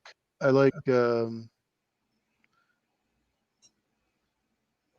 Iron Man, especially in the beginning when it was, Iron Maiden or Ozzy rather.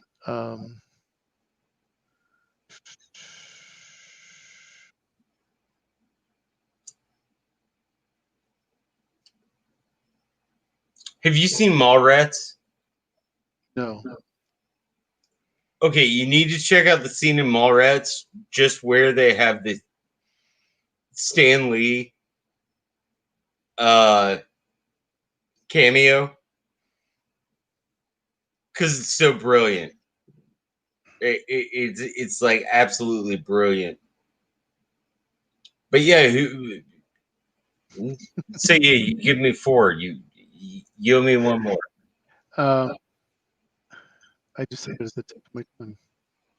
Oh, Deadpool.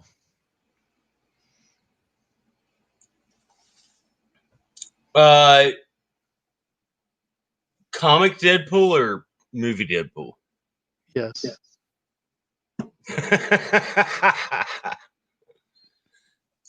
That's how I am about Nightcrawler.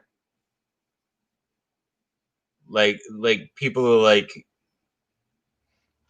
who's your favorite superhero? Nightcrawler, no question. Spawn was good too. I well, and gosh, we're so off topic, but I really don't care because we've covered these chapters and now it's just friends talking and people listening. So why did Galadriel have such a lame husband? Yeah, like such a deadbeat. He was kind of wimp, like.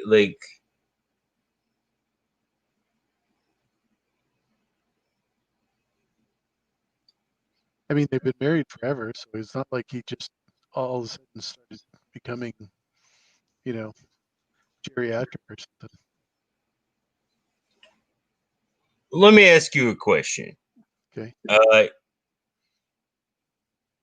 If you were married, and I know you're married, 34 years. But if you were married to, say,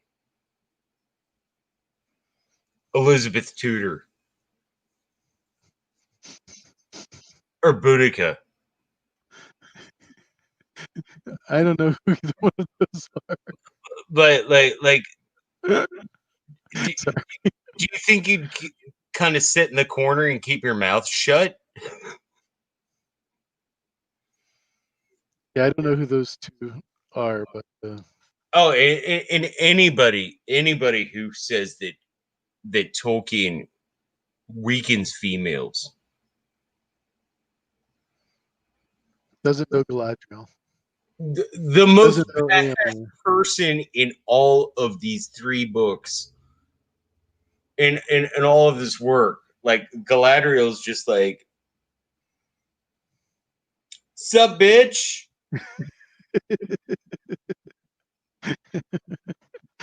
That's one way to put it. Yeah. But Eowyn was the same way. She was empowered. I would love a version of Lord of the Rings that, as opposed to using traditional English, uses like modern references. And yeah, like the moment you and I were talking about Galadriel showing her true power. I think you're confusing Jesse Pinkett and Galadriel. No. When Galadriel shows her true power, and you have no power here, servant of Morgoth. By the way, a lot of people don't realize how much of a diss that is. Like she's saying you're just this guy's bitch. But no, I would love like a all six films to be redone with text that's like modern grammar. I think you're on an island on that one. No, I think it'd be great. I think it'd be funny. I like things that make me smile. I like things that make me laugh. You know, and That's why I like Galadriel, Deadpool. the golden silver shoes lady of Lothlorien, saying, "Sup, bitch? You want to go?" You know, it's funny. I never realized when we talked about this particular chapters that this book that I was using as a reference has Frodo on the front cover with his mithril coat after he was stabbed. I thought that was pretty cool. I just Oh, noticed that. nice. Yeah. Very nice. Very I don't know. awesome. I don't know if you have that version where all three books are together. No, I have the version where all three books are together.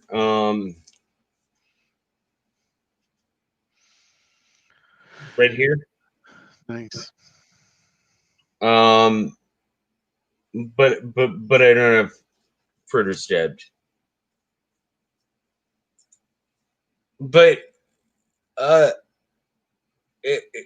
I do want to ask you before we cut this off because it's been about 2 hours now. As a person of faith, I wanted to invite you to talk about these two chapters. Glad you did. As a person of faith, what thoughts do you have? Well, for one, I hope that everybody pursues finding more about why John, you know, put those two together. Not only just the similarities between the 3 days and him being resurrected, but the fact that you know um,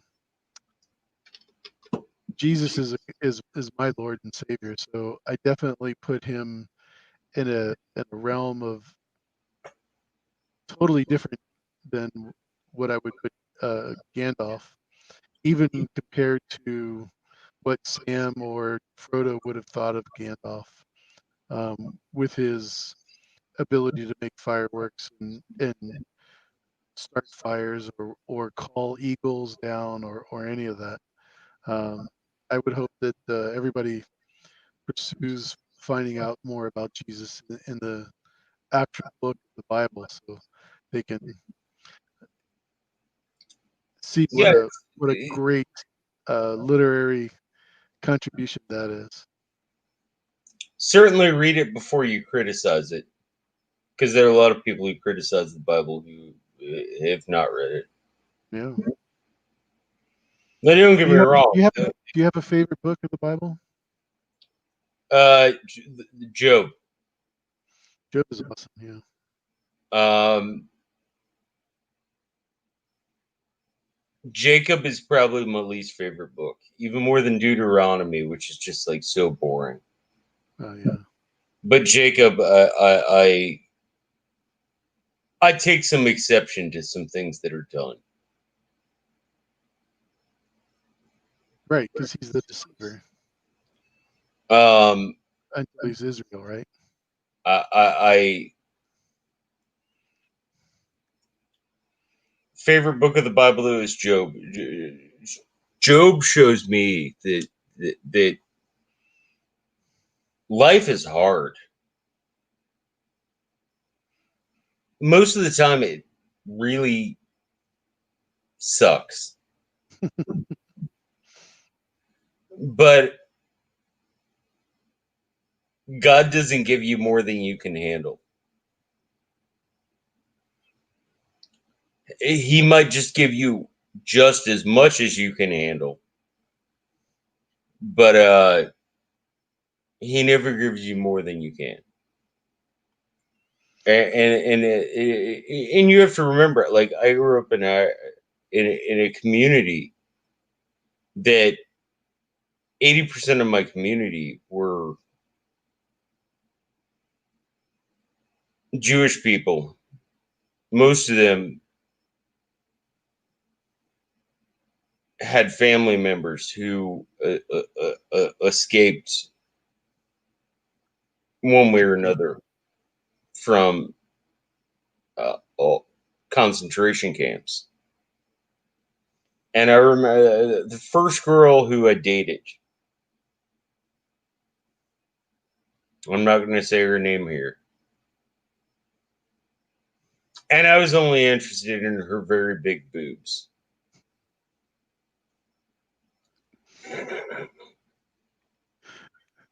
You really know how to turn it I'm up. 13, okay? What the hell do you expect? Do you expect me to be like some intelligent seminarian? I'm 13, okay? I'm like, oh, boobies. But I met her grandma, and her grandma had a 7-digit number tattooed on her wrist, and she had survived Buchenwald, Wow. and you know you can't. Yeah, no, I love as a person of faith to talk to you about these two chapters. It's the devil and the angel. It's Yeah, it's a the lot of eating too. I think someone mentioned it in the chat earlier about Lothlorien being like Eden, where it's the first real garden. and even and Boromir's scared. I think that's a very important point. Everybody put a pin in your list about this. Boromir's scared about going into Lothlorien. Now, I personally, there are people who think Boromir's a very bad person. I don't. He's just influence under the ring, just like many other It, men. it's like a drug.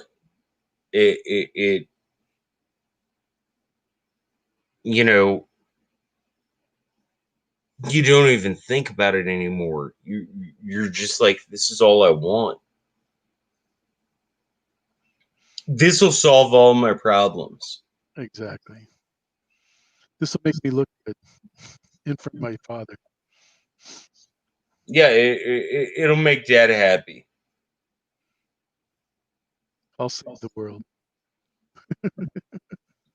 And you know, these two chapters though, they really, I love that when they all stand in front of Galadriel, like she reads all of their minds.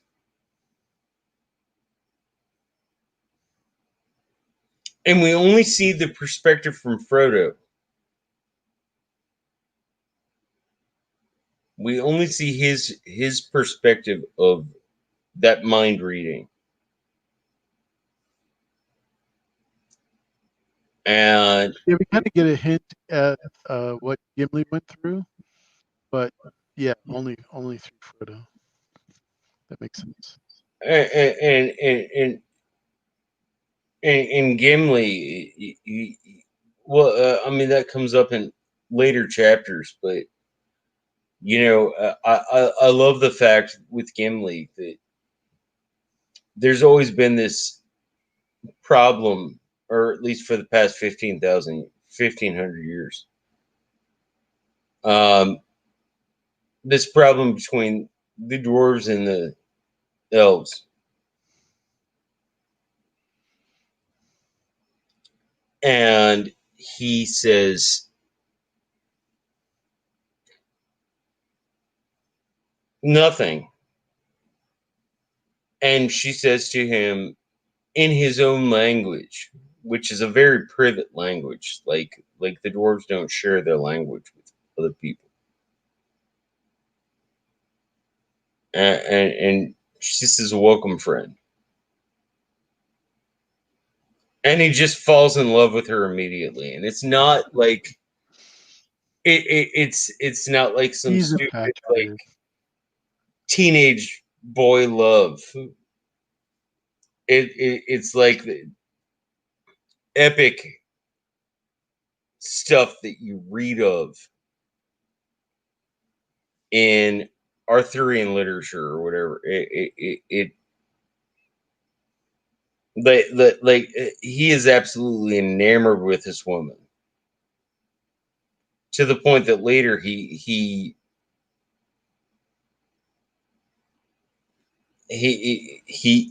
stands up to a dude on a horse and says, "Hey, you aren't going to speak poorly about her,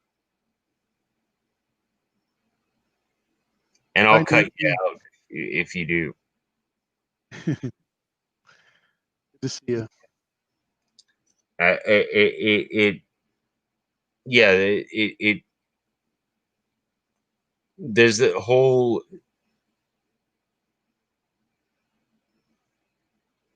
thing between Galadriel and everybody else. But then right before that, you see the the doom of Moria, and it's like hell in heaven. It really is, and for me personally, I think it's terribly interesting. Yeah. You're the first person that's realized it that way to me. Um, so I'm glad that you were able to express that and have me on and talk about it. Yeah, and having those two chapters back to back, it Right. it it very much. So everybody, go check out AU. We're gonna go ahead and get off of here. Great to see Uh, you, John. I think we've probably rambled far too long. Mostly me rambling. AU doesn't ramble as much as I do. Not as much, but I certainly do. We have But quite the crowd here today. everybody, thank you so much for showing up. God bless you all. And uh, in the meantime, please, POUR, be excellent to one another and party on.